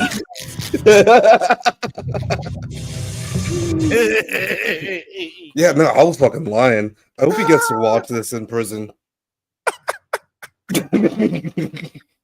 They got two TVs in prison, Maybe he got life. Definitely got he definitely get cable. Well, he probably got to watch it with 62 other guys and probably don't get to choose what he gonna watch. But if these niggas find out this nigga's in a documentary, they gonna probably watch that shit. They gonna probably watch this. They gonna watch everything that got to do with that case. They probably watch it right now on that phone that they got in the ceiling. They got that bitch hiding up there. Let's see. Let's go to some comments. Film and Flash. This sounds like a lovely date night. Lord have mercy. That's what I'm talking about. I need them kind of comments. Where are the comments? That is hilarious. I wish I thought of that. Film and Flask. Film H says, you're damn right. He's out here. Y'all got voicemails to prove it. We do. Do we have any new voicemails? We do not. Everybody, if you want to leave a voicemail, please leave a voicemail. Speak your mind. Speak about anything. If you don't know what I'm talking about, it's right there at the bottom on the crawl. It's the Bantha Bunch Show with Bill. Voicemail number is 323-680-4101. It's 323-680-4101. I stopped promoting it, but it's right there at the bottom, and I think you guys would really love getting your shit off. Just tell me about something stupid that happened to you, or you know what? I'm gonna put one out there. Tell me about the first time you flew on a plane. Tell me about the first time you flew on a plane. No, you know what? Tell me about the first time you went on tell me about a time that you remember going on vacation with your family. I want to know about the time that you thought about stalking someone or that you had an intense crush. Right. Yeah. Tell me about the time that you you were just like, oh, murdered a bitch. That's what you fucking tell me. No. But tell me about the time that you were like checking someone's Facebook a little bit too much. Or stalking you. Tell me that about that time. Put it in the voicemail, not just the comments. Everything's for you. Film Flash said, look tall as a white male. Why am I reading it right there? Look tall as a white male. I resemble these remarks. Can y'all look y'all fit the description? You look y'all as a white man. I resemble these remarks. Y'all ain't gonna let me get canceled for old boys like my uncle. Looking like your uncle. His looks are not to me the problem. His looks are not to me the problem. And if you're just joining us, this guy lost a lot of weight. He actually got into shape, but she said, creepily got into shape. He got creepily into shape because it looked like he had been training for something, which He was. Yeah. He was training to kidnap this bitch. He has this moment where he says that he's scared of prison. And he says, I would never survive in prison. Fifth Bantha says he didn't do that. He secured her hands and feet and took her in her own car. He was planning to use her paddleboard to fake her death. He had his car parked in the adjoining storage unit, and it wasn't parked in it, but it was parked there at the storage unit. This dude was fucking stupid as fuck. If he didn't want to go to jail, he probably shouldn't have gone. This city, albeit small, it had cameras everywhere. They were able to CCT cam this motherfucker every fucking where in the city. It's a small ass city. You can see they don't even have sidewalks on roads and shit. But this dude was operating. Everyone rides their bike. No one can see him. He had his. So we already talked about how he was tracking everybody. He had trackers underneath everybody's car, built into he had it into the bumper of their cars to where they couldn't see it. Even the police had trouble finding it. They had to the police had to cut them out of everybody's car. How the fuck do you even do that? That's crazy. But also, you're dumbass. But look, this is the thing that the police pointed out. I didn't think crazy. I didn't think about this. He had been following them, and he would have had to change the batteries every time he's going. So he's going out, bro. Taking out and reapplying this thing so he could change the batteries on all of these devices. And that's how he lost weight. He was sneaking around. Ain't eating and walking to all these places. He's fucking ninjaing around, tucking rolls, and They never everything. mentioned what his job was, and I think that's probably more to protect the people who he worked with and worked for than it is. It's not their anything fault. else. But it must have been in electronics or engineering, something with his hands, because you would definitely have to be skilled in something in that nature for you to be able to do that in an amount of time that it would be necessary without anybody catching. Like you're all up underneath niggas' cars and shit. And nobody noticed that shit. That means he was really. What if he had help? Nah, this dude didn't know nobody. He had no friends. He had no one else in his life, and he recorded way too much shit for us not to have seen. These comments are fucking crazy. He said he was training for a marathon, not a sprint. That is wild. And he said, low key, gotta respect the hustle. Yeah, that's what I was saying. 13 years. That is such commitment, bro. You got 13 years. That's commitment, man. In his mind, he was in a relationship longer than most people get married. Stay married. I can grind all day, every day for 13 years. The shit that this dude could have accomplished for the world, If he stayed on this kind of mindset, he might have cured cancer with this mother. He could have done something. Film and Flash said this dude fell so hard in love he fell into a prison wallet. Whoa. Yeah. I mean, that's a good one. A prison wallet is actually Film Flash the regular version. Is he doing? Film Flash? Go subscribe to Film Flash. I have no idea if you should, but you should just go over there and do it. And if you haven't, go over to the Drunk Banthas podcast and go subscribe, please, because this channel will no longer be doing the Drunk Banthas live shows. None of the live shows will be on the Nerds at Night or on the Drunk Banthas channel. We were going to be doing it just from the Drunk Banthas podcast. And as a matter of fact, on Monday, starting Monday and next Thursday, we will end the live stream 20 minutes in on Drunk Banthas channel and Nerds at Night. And then we will stay on the Drunk Banthas podcast. So if you want to continue with us, you'll jump right on over. Film and Flash says, if you like whiskey and movies, come fucks with me. I don't know if Film and Flask did an episode with us or not, but you guys should go ahead and check out. It may be Film and Flask has or hasn't, but check out on Nerds at Night, Whiskey and a Mystery. It's actually one of our sponsors.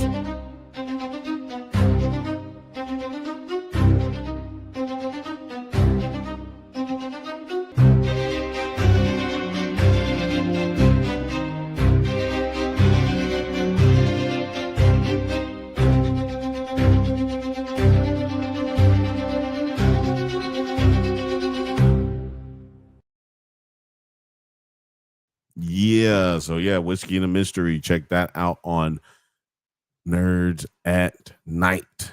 And also make sure you're checking out the sorry, my phone started fucking up. There it is. Make sure you're checking out the Does It Hold Up episodes and all the reviews that are coming out on the Drunk Bantha's channel. We got more and more stuff for you. And for those who don't know what you don't know what Does It Hold Up is? Oh man.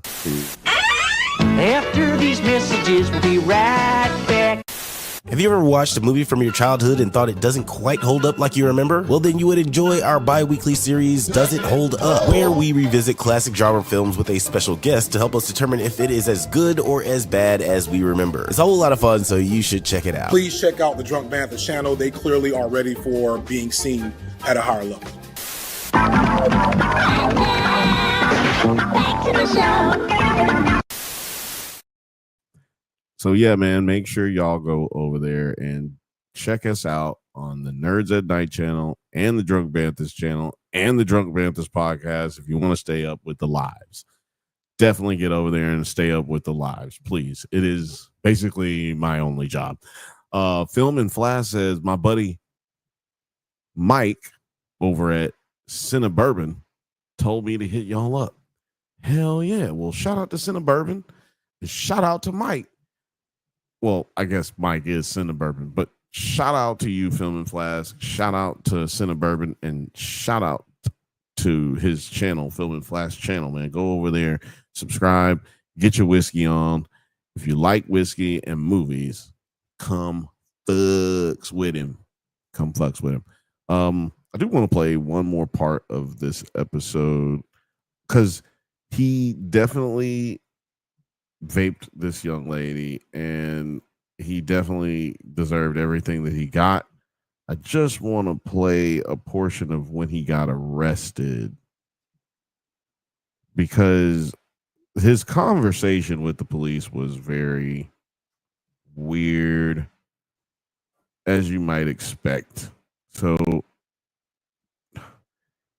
in these situations, most of the time, these kinds of people, they tend to tell on themselves because they feel like they're in the right. They don't feel like they feel like they're the superhero, not the villain. Right. Damn. So I was really holding out hope that that he didn't do that. Like somehow she escaped before that happened. So that's not as cool anymore or funny. Yeah, no, it was never cool, but also, that's why I didn't play that part. It's like that ain't something we all want to hear. You know what I'm saying? Oh, Film Flash said Mike is my twin brother. So yeah, definitely. Hey, what up, twin? Celebrate Cinnabourbon and Film and Flash. Hold on, let me play this part. Okay. Like those are the only two people, and I can't remember her name because geez, that was like 15 years ago. You ever been arrested before? Yeah, don't remember the year. What was it for? Harassment, stalking. Non-violent. Just contacted an ex-girlfriend too many times. I got a text. He didn't. Oh, you found it out, dude. I was just about to bring this picture up. Like, but I was about to put it on my phone. This dude right here, bro. He looked directly at the camera right after he asked him about stalking her. He was like, "No, I'm just, And he looked up. He said, "Boom," because he's looking at psychopathic thoughts that go through these people's heads. These types of people's heads. Film and Flash also said the before and after of this dude is crazy. Yeah, the fat photo and then this photo is wild. He went through a crazy transformation throughout his time. Before he was a Disney adult, after he became a state trooper rugby player. Yeah. Now you got the You go coming in with the like Othelius like jabs right here. That was pretty good. Yeah, this dude is a straight cornball. Where we come from, we call him a fucking bitch ass jabroni. Yeah, jabroni. You know, this guy was lonely and depressed. Isolated, lonely, and depressed. That's what the psychological breakdown of this guy was in assessing whether he was fit to go to trial. So that just tells you that all it does require is going outside. They say a lot of people, when they're depressed, they're able to fight through it because they go outside. Like, because somebody told me one time, or maybe I just read it, but you're like supposed to go outside, take your shoes and socks off, and step into the grass and like have your feet actually touch the ground. And because they were like, throughout your life, your feet really don't touch the ground that much. And that's not how we developed as people. You know, like, especially in the South, people ain't started really wearing shoes till got like normal, like fashionable. Like, we just walk shoes all the time. Shit, my mama used to walk around barefoot on red clay gravel and shit. So, like, just speaking to the fact that people, you know, they say stay grounded. Like, that's a real thing. Like, and frequency is real. Let me quick ask you something. Do you have a link or to the Drunk Bantha's podcast channel? Like, I can see. Is that in the description or anything like that? You know what? It's not. Okay, that's fine. That's fine. I'll add it later. All right. There we go. There we're at. Cool. All right, cool.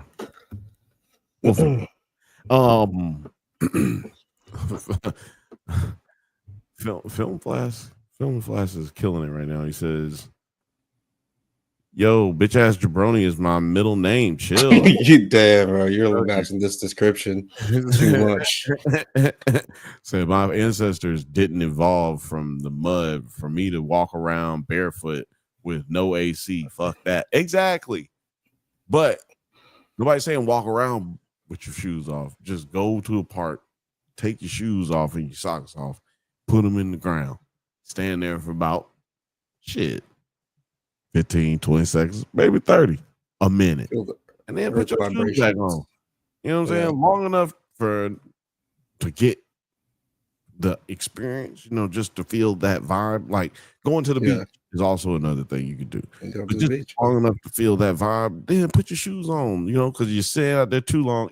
If ants are on your feet, you've stayed too long. Just yeah. If ants are on your feet, you've gone too far. If a roly-poly jump on your toe, like, you're good. Get up out of there, man. Put your shoes back on, bro. Put your shoes back on. Yeah, but all the funny is going great. Make sure you guys stay tuned for Monday, or tuned in, stay tapped in, hit the like and subscribe buttons, because on Monday we are definitely going to be giving away something. We're doing a giveaway. And if I don't remember, make sure y'all remind me. You know what I'm saying? Hit that like and subscribe button down there at the bottom to stay up with us and stay informed on all the new shit.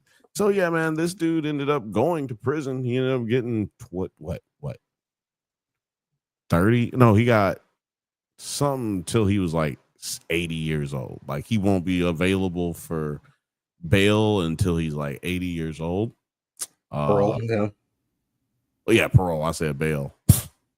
He ain't never getting no bail. Only thing you can do is send him money so he can get something out the goddamn in Michigan too, right? Yeah, he's in Michigan. Yeah, I don't think there's no good time in Michigan either. Like, there's no early release. for him. Oh yeah, no, yeah, you don't get no. He's doing all those years. He did a federal. Even if he did federal. He's doing federal time. So okay, you would have to do 80% of it, even if you were getting out. What's 80% of 60 years? Like, nigga, you 50 years. Nigga, you doing all of it. Like, basically, like, so you don't get out at 85, you get out at 75. Like, what's the difference, really? Basically, make Predator. Bro, shut the fuck up, man. He said someone dropped the ad for his commissary. That's what I'm saying. Somebody put some money in his books. We'll buy some noodles. Somebody put in his books. Do y'all know what a doo-wop is? At least in the Alabama prisons, a doo-wop is a delight. Like, it's a wonderful treat that you have to build yourself up to. Because so what you do is you get like a Snicker bar, a candy bar of some kind. Then you get like a cookie. So you like, get you some Oreos, right? Then you got to get something else. Yeah, we just call them. Oh no, a honey bun. No, honey bun. So you get a honey bun after that, right? Then, so you take the bar, the cookie and the bar, and you put them together, right? But you smash it up in a Ziploc bag, and you just get a little water, and you like press it together and push it down, and you get it kind of like a paste. Once you get that paste together, you take the honey bun and you put the paste on the honey bun, and then you roll the honey bun up. And that's what they call in Alabama. They call that a doo-wop. You got to get the Chico sticks too. Yeah, Chico sticks. That's what you. Yeah, Chico sticks. You break those up and you sprinkle those on top. Yeah, that's crunch on those. Yeah, man. You can take a make Chico a whole stick, put it in make a whole platter. You could probably sell those for probably like 3 soups per bar. And then you got yourself a little culinary business going. Oh yeah, man, nasty with it. Out here doing barter systems, man. That's what prison is really about. On God, like you better have it figured out, or you probably just go be having the worst time. Cream, get your money. You probably have a terrible time in there, and somebody will pop you. That's fine. Keep it pushing. He'll say, "Okay, here we go." He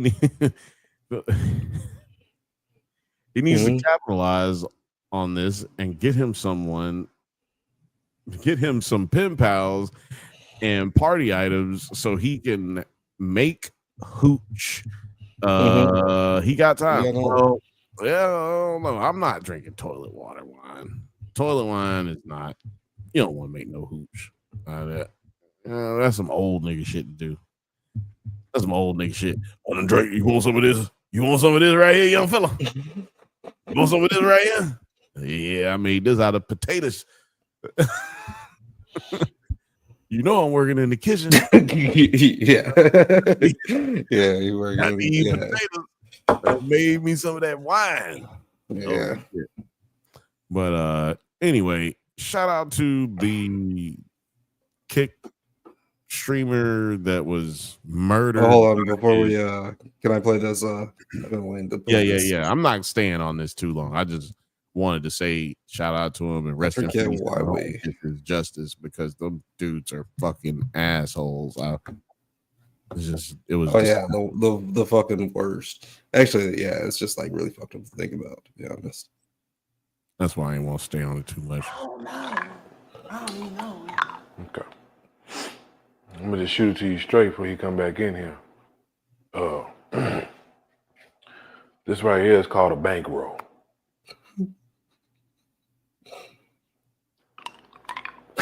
This is a bankroll. Would you eat nice? He got the candy in his mouth. As far as I'm concerned, this yours. This you.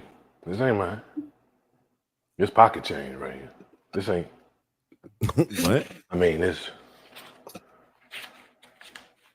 I mean, if you ain't interested, that's fine by me. But I'm telling you something right there. That ignorant fool out there, he ain't got this. Nowhere near. Oh, that's nasty. Nowhere near.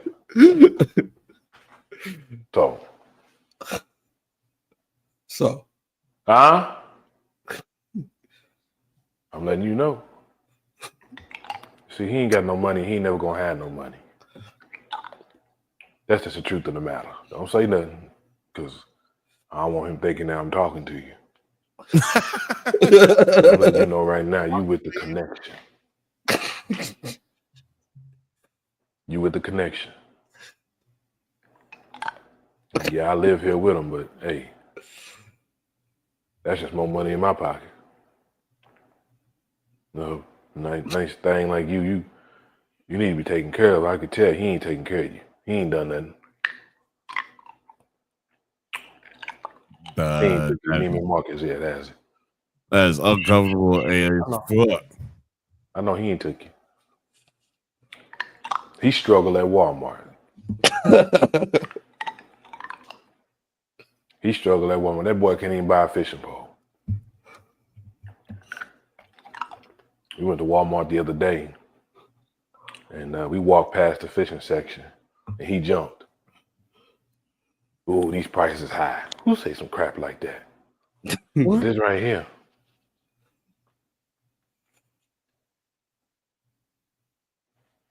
Yeah, I think he called my name, but you think about that, all right? Yeah, I ain't doing. We just. So where he go? Uncle, you never leave in the kitchen with your woman. Man, I forget why. That was uncomfortable. Anybody else feel uncomfortable with that one? Nope. Everybody else thought it was hilarious. It's a hard game there, man. It's nice. Yeah. Not gonna lie. He would have got film aids. He would have got film aids. All that money and hitting that. This right here is called a bankroll. This right here called a bankroll. Okay, here we go. As far as I'm concerned. Gers and Purr says, will the two of you be watching / discussing the 4-part documentary on Netflix, The Monster of Florence? Was that what you were telling me about? Ooh, I'm gonna have to check it out. I do not have Netflix right now. Hey, can y'all stop showing my vids on y'all stream? I don't need any more heat. Hey man, these uncles out here. I never had an uncle like that. Just want to point it out. Say it. I don't know. Everybody got that uncle. We've heard that before. I don't got one of them uncles. No. All my uncles will whoop your ass if you did some shit like straight whoop your ass. I'm trying to look up the documentary, guys. That she just brought up, and then here, let me do some fit for TV. Reality's Biggest Loser. Oh, no. That's what we're talking about next week. I will probably watch this one that you're talking about for fun. Oh, it's a book. There is a trailer. Oh, you want to jump in? Oh, shit. Well, there's no microphone. There's no other microphone, but I can turn it up. You can be heard.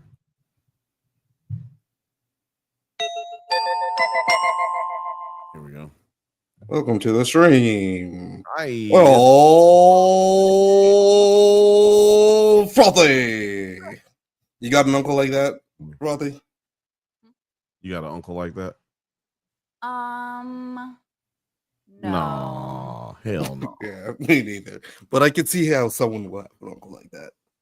I believe how someone would? Yeah, I believe that definitely happens. You've met other people's uncles who are like that? Yeah. You're good. They can hear you. Say something. Something. So Lil Frothy is a rapper for y'all who don't know. Go check her out. Lil Frothy. Look her up. No, I wanted to jump in here because I have a hot take on the stalker man. Okay. So I don't think that guy is crazy. No, he wasn't. He couldn't. Yeah, he didn't get the crazy award. Yeah, I think he was just like felt really entitled. Like, oh wow, she just listens to me talk. Of course she'll acquiesce. You know, he just. I feel like you got to be Felt like kind because of she was a girl, crazy. like force her to do something. I mean, I think he was. I mean, there's a fine line between crazy. Like it depends on how you want to say crazy. I mean, Because- so obsessive that you're just thinking about one person every day for like 13 years. That's wild. It's like human nature gone wrong. This one, she just Yeah. like me for 13 years. Like just every single day, not even looking at another woman. Like, yeah, he wasn't like trying to date anybody else. It was like literally just her. Yeah. Phil and Flash says, I did not have hot take. We should defend more stalkers on my bingo card. Well, no, I don't think she's defending him. She's just saying that like he's well, yeah, actually, describe what you mean a little bit more. Oh, No, he said, right. describe what you mean a little bit more. Because he said he doesn't feel like, Nine said, I don't feel like you're defending him. No, it's more of a condemnation because he's not out of his mind. He's not like not understanding something. I think he has interpreted his whole life as living as a white man that he gets to have everything that he wants. You know what I mean? Mhm. There's no saying no. And it's like if you think about like back in the day when people would enslave people and make them work on the plantation, those people weren't necessarily crazy. They were just doing everything they possibly could that they could get away with. You know what I mean? And this guy thought this was his situation where he was going to get away with it and be able to force his agenda on someone else just because this person was weaker than he is, you know? There might be a level of entitlement, but not in the way that you're using it. Like entitlement in the sense that we did not really focus on it. We watched the documentary together, but we didn't really focus or look and freeze frame on a lot of the text messages that he had, and that's what we just did today. And it was really based in a lot of religion and like a lot of God, and like she was very religious as well. So it's like this combination of like divine, like like you said, like divine inspiration, divine intent, but also what you said, entitlement, but not entitlement in the sense of his whiteness. It was built in his entitlement to how he felt God saw him. Like God sees me as the person that you're like me and you as being the people who should be together, which we've seen in a lot of cults. Like you don't have to be crazy to fall for some shit like that or slip your mind into a rabbit hole that would go that way. Now I think the guy has a disability, right? Like, cause he was living with his mom. His mom told him, he was living with both of his parents, but his mom told him, you need to, I shouldn't have kicked you out of the house. Shouldn't have made you leave. So that tells you he had some kind of issue that led her to even kick him out of the house. So he wasn't just dealing with one issue. This is the issue that got him arrested. This is the issue that he couldn't, this is the issue or the thing that he did that cost him his freedom. But there was probably other things that he was doing that just weren't illegal. They were just not cool. Now how Lil Frothy describes it too, it kind of because I kind of like associate people that have that entitlement, not only fixated on one person. Like they usually are just like, yeah, everyone, like I'm entitled to everyone, not just this one person. They kind of like exhibit those behaviors. But I mean, he did, I guess, have a history, like his ex-girlfriend.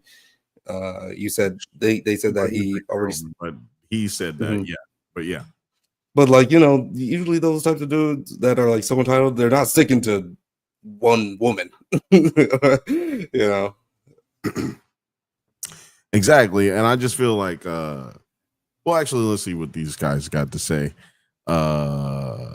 He film and Flask. I'm gonna just call you Flask because we got Film Age in here too. So I'm gonna just say Flask had that main character GTA and Waco energy. Honestly, sounds like the inverse of Gone Girl. That's interesting. I only seen Gone Girl once while I was washing dishes and shit, so I don't really remember. Gerson Purse says, yeah, but Lil Frothy has a point. What she's saying, it's how Jeffrey Dahmer and the Green River Killer got away with that. They were doing for what they were doing for so long. Excuse me. A lot of that you're applying now goes on to murderers and sociopaths. Like that is outside of a psychopath, which I don't think that this guy was either. You know what I mean? Like those guys had entitlements, like Nine was saying, they use that entitlement on a wide group of people. You know, no one is safe. With this guy, everybody is basically safe except for the person he's fixated on. And his, like I said, his entitlement definitely was there, but it comes from a place of religion, which makes you feel this level of divine fate, which means like, okay, everybody else, let's just take it off of this situation. Like if you believe that you're going to go to heaven, right? That's divine fate based off your religious beliefs, and you feel like you're entitled to that because of the way that you've lived your life, right? And no matter what nobody else tells you, that's how you gonna approach life. And that's basically like the problem. If you want to say there's a problem with religion, you can name a whole bunch of stuff, but that's where you're going to come back to is the dangers of living your life by one doctrine. You know, life is fluid and it changes so much. There's no way for you to really do that and like live a normal life without falling into these, like I said, rabbit holes. You know, then you get on YouTube and you start listening to what do they call it?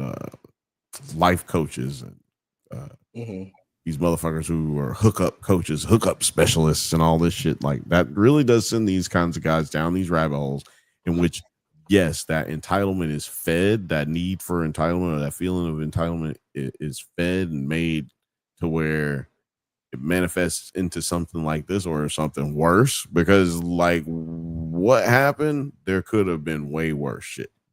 Well, yeah, I like how because we brought up Brim earlier and we're bringing it up now again, and it's just like, is this what this guy, how he sees his end goal, or is this like going to just be a means end? Like, does he think that they're just eventually going to live regular lives, or is it going to just be the room, room or whatever?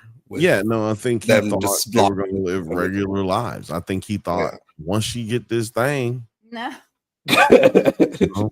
He's like, well, once she gives me a chance to speak, of course she'll want to be with me and we can live this life we're supposed to live. You know what I mean? Y'all know that song that goes dum da dum dum dum dum dum dum dum dum. Tame Impala. Look, that dude says it at the end of that long line, that last line in that song, or the last verse. He says, no, it's the last part of the song.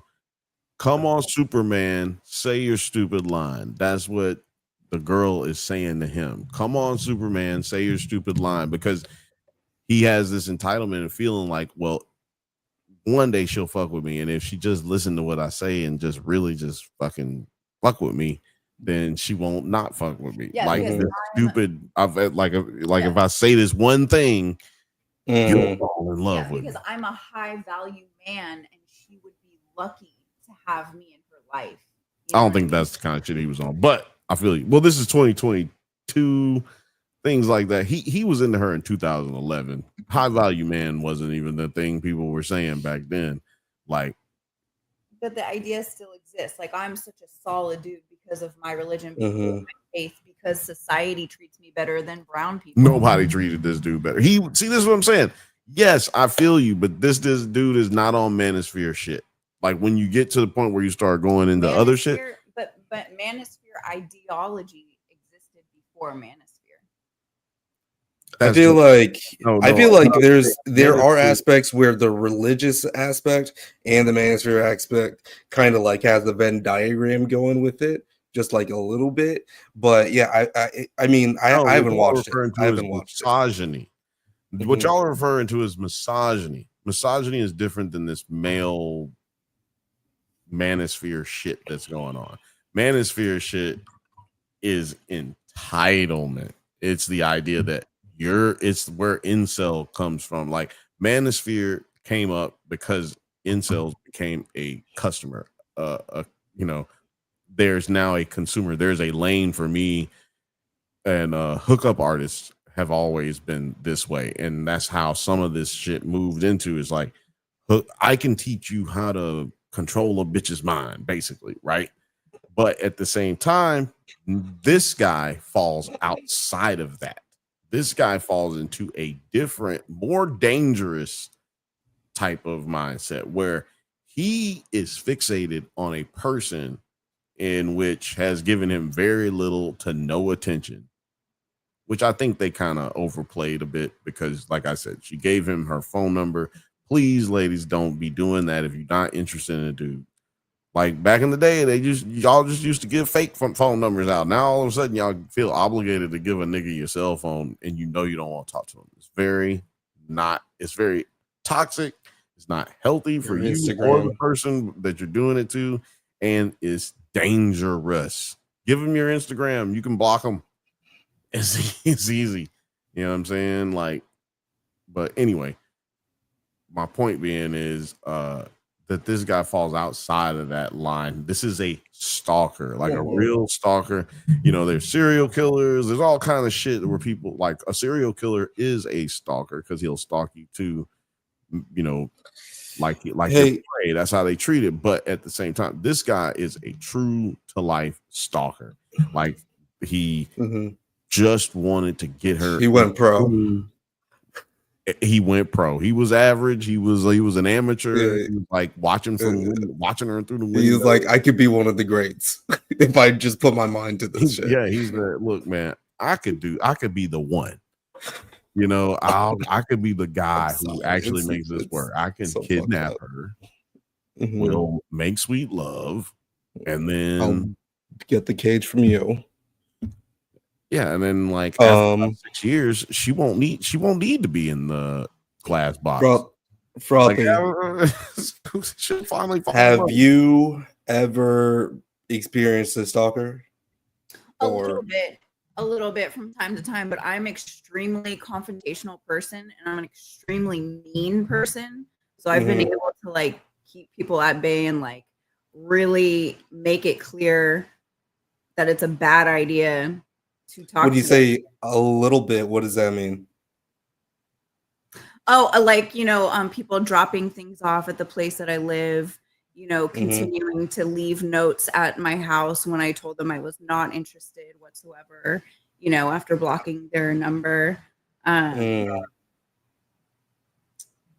general, just like even with strangers, you know what I mean? Like, me and all the other females I know in life, like, have definitely met men out, just being out and about who will not take no for an answer. You know what I mean? Like, no, I'm not interested. It just like falls on deaf ears. You know what I mean?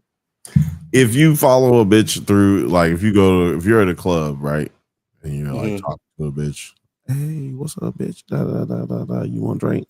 And then she's like, no, I'm not interested.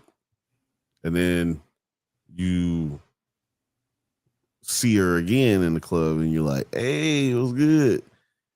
Is that stalking? Like in the same night? Or like same night.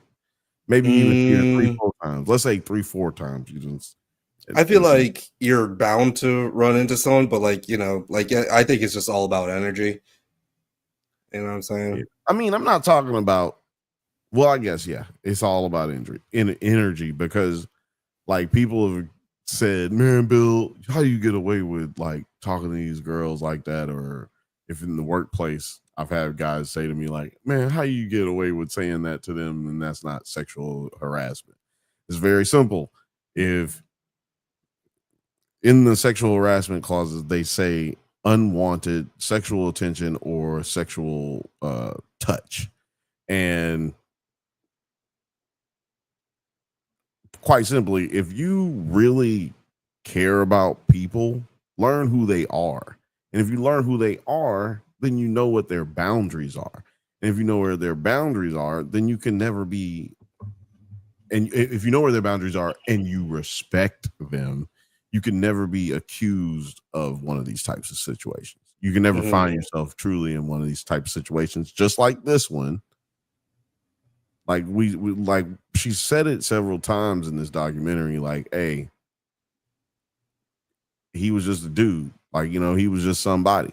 So if he really had an opportunity to at least be friends with this girl, because all he had to do was just talk to her. What is she interested in? He doesn't know none of that. He just knows things that he can find on her on the internet and while following her everywhere. But what does he know that she's truly interested in? What does she believe? How does she feel about this and that? He doesn't know because all he's interested in is achieving some manufactured goal in his mind. This is a different kind of mind. You have to take everything that's sensical or lead you down a plausible, likely way of him of describing how he felt about certain things.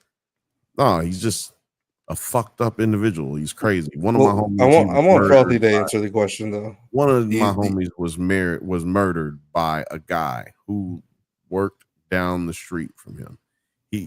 My homie owned a fish tank, or like, you know, like a fish store. Like he had fish tanks and exotic fish. He owned that store. He was murdered inside the store. This dude just came inside the store, killed him. Now everybody thought it was like race and all this stuff. No, this kid was fucking crazy. He's mentally ill, and he fucking walked into a place that he had seen. He had stalked my homie because he had been seen there before, and my homie had called the police before. They didn't do nothing, much like this young lady. And then the next time he was there, he murdered my homie. Now, that's why I'm saying you can't go to the assumption that what makes the most sense when you're dealing with people who are like this. It's not gonna make sense. You're not gonna make it right, or how he could have. You can only think about how you can help the next person not end up in this situation. How is that, guys? How is that, ladies? You just, first of all, you talk to people. Like, all of this could have been ended by a conversation. Not him having the conversation one-sided. I'm talking, you know, a mutual conversation where he's actually accepting the information. Sure. And if you find yourself in a situation where this person will not accept that information, put up all your guards. You know, pull up the drawbridge, let the moat do its job.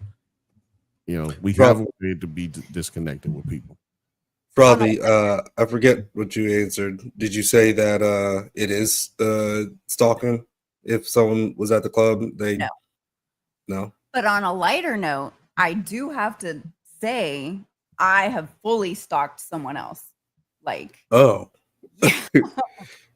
it in chat. Have you ever stalked somebody? So it's like just the ugly side of humanity. You know what I mean? What's the extent of your stalking? Like showing up to places where I think this person might be. You gotta yell. You know what I mean? Or, you know, rolling past their house to see if they actually are where they're supposed to be. That's not good. That's not healthy. That's like out of control. Not talking Did about they? Did you ever stalk? You stalked me? No. Probably, like, No. I stalk you on the chat, like. In here? That's not stalking. That's liking and subscribing, and make sure you do so right now on the Drunk Banthas channel or Nerds at Night too. and the Drunk Banthers podcast. Make sure you're watching. Nice, congratulations. So I've been stalking this chick for 11 years. Thank God she married me 10 years ago. There's a year of not stalking. That's amazing. Hey, listen here, guys. Next week we're going to be talking about the new documentary on Netflix, not the one that Gers and Purrs just mentioned. Maybe we do both, but we're going to be talking about Fit for TV, the new reality TV show. I mean, the new documentary is Fit for TV, the reality of The Biggest Loser. If you don't know what it looks like, that's what it looks like. Go over there, watch it right now. We're going to talk about it next week. Somebody's smoking a cigarette outside. But anyway, we're going to talk about it next week. I'm going to go smoke some weed outside and have a good time. Most of you guys, I'm going to do a giveaway tonight just because there's been so much conversation in the chat. But listen, tell them to come back on Monday or join us on Thursday. We'll do some giveaways. It will be way more fun than it sounds. I promise you. Need that to come in real smooth like that. Yeah. You know? 9. Where can the people find you? Don't. Please don't stalk me at all. Right like, after we this, we just went through this. But no, if you do feel inclined to stalk me or know where my whereabouts, you can hit me up on 9 Nerd Yards. That's on everything. That's on YouTube, Instagram, TikTok, Blue Sky, Twitter, and we also have a Discord where you have even more access to stalk me and all of the 200 people that are in the Discord server. So go to the channel and you can hit the link and hit the other link, and then you can be in the thing, and yeah, we can talk about it. We can talk about this. Shout out to all my people who watch Murderbot.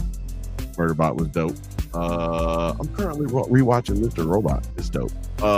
Anyway, maybe I'll talk about that because I never watched the final episode, and now I'm like leading back up to it. So shout out to everybody in the chat. Shout out to Film and Flash. Shout out to Film Age. Shout out to Books, Gers, and Purrs and the Fifth Bantha. And shout out to Kale. Kale in the building. Forgot about Kale almost, but I hope you're still watching. You guys are fucking awesome. Like, again, we will be here next Thursday right here talking about Fit for TV, the reality of Biggest Loser. I don't know if you don't know what Biggest Loser is, but you will know after you watch the documentary. Come back to me here and talk about it. We are back in business. Thank y'all for watching the show. It's been a motherfucking amazing day and an amazing night wherever you are, if it's morning or if it's night around the world. This is your favorite YouTube channel, and I am your favorite cousin's favorite cousin, Bill 49, and Lil Frothy.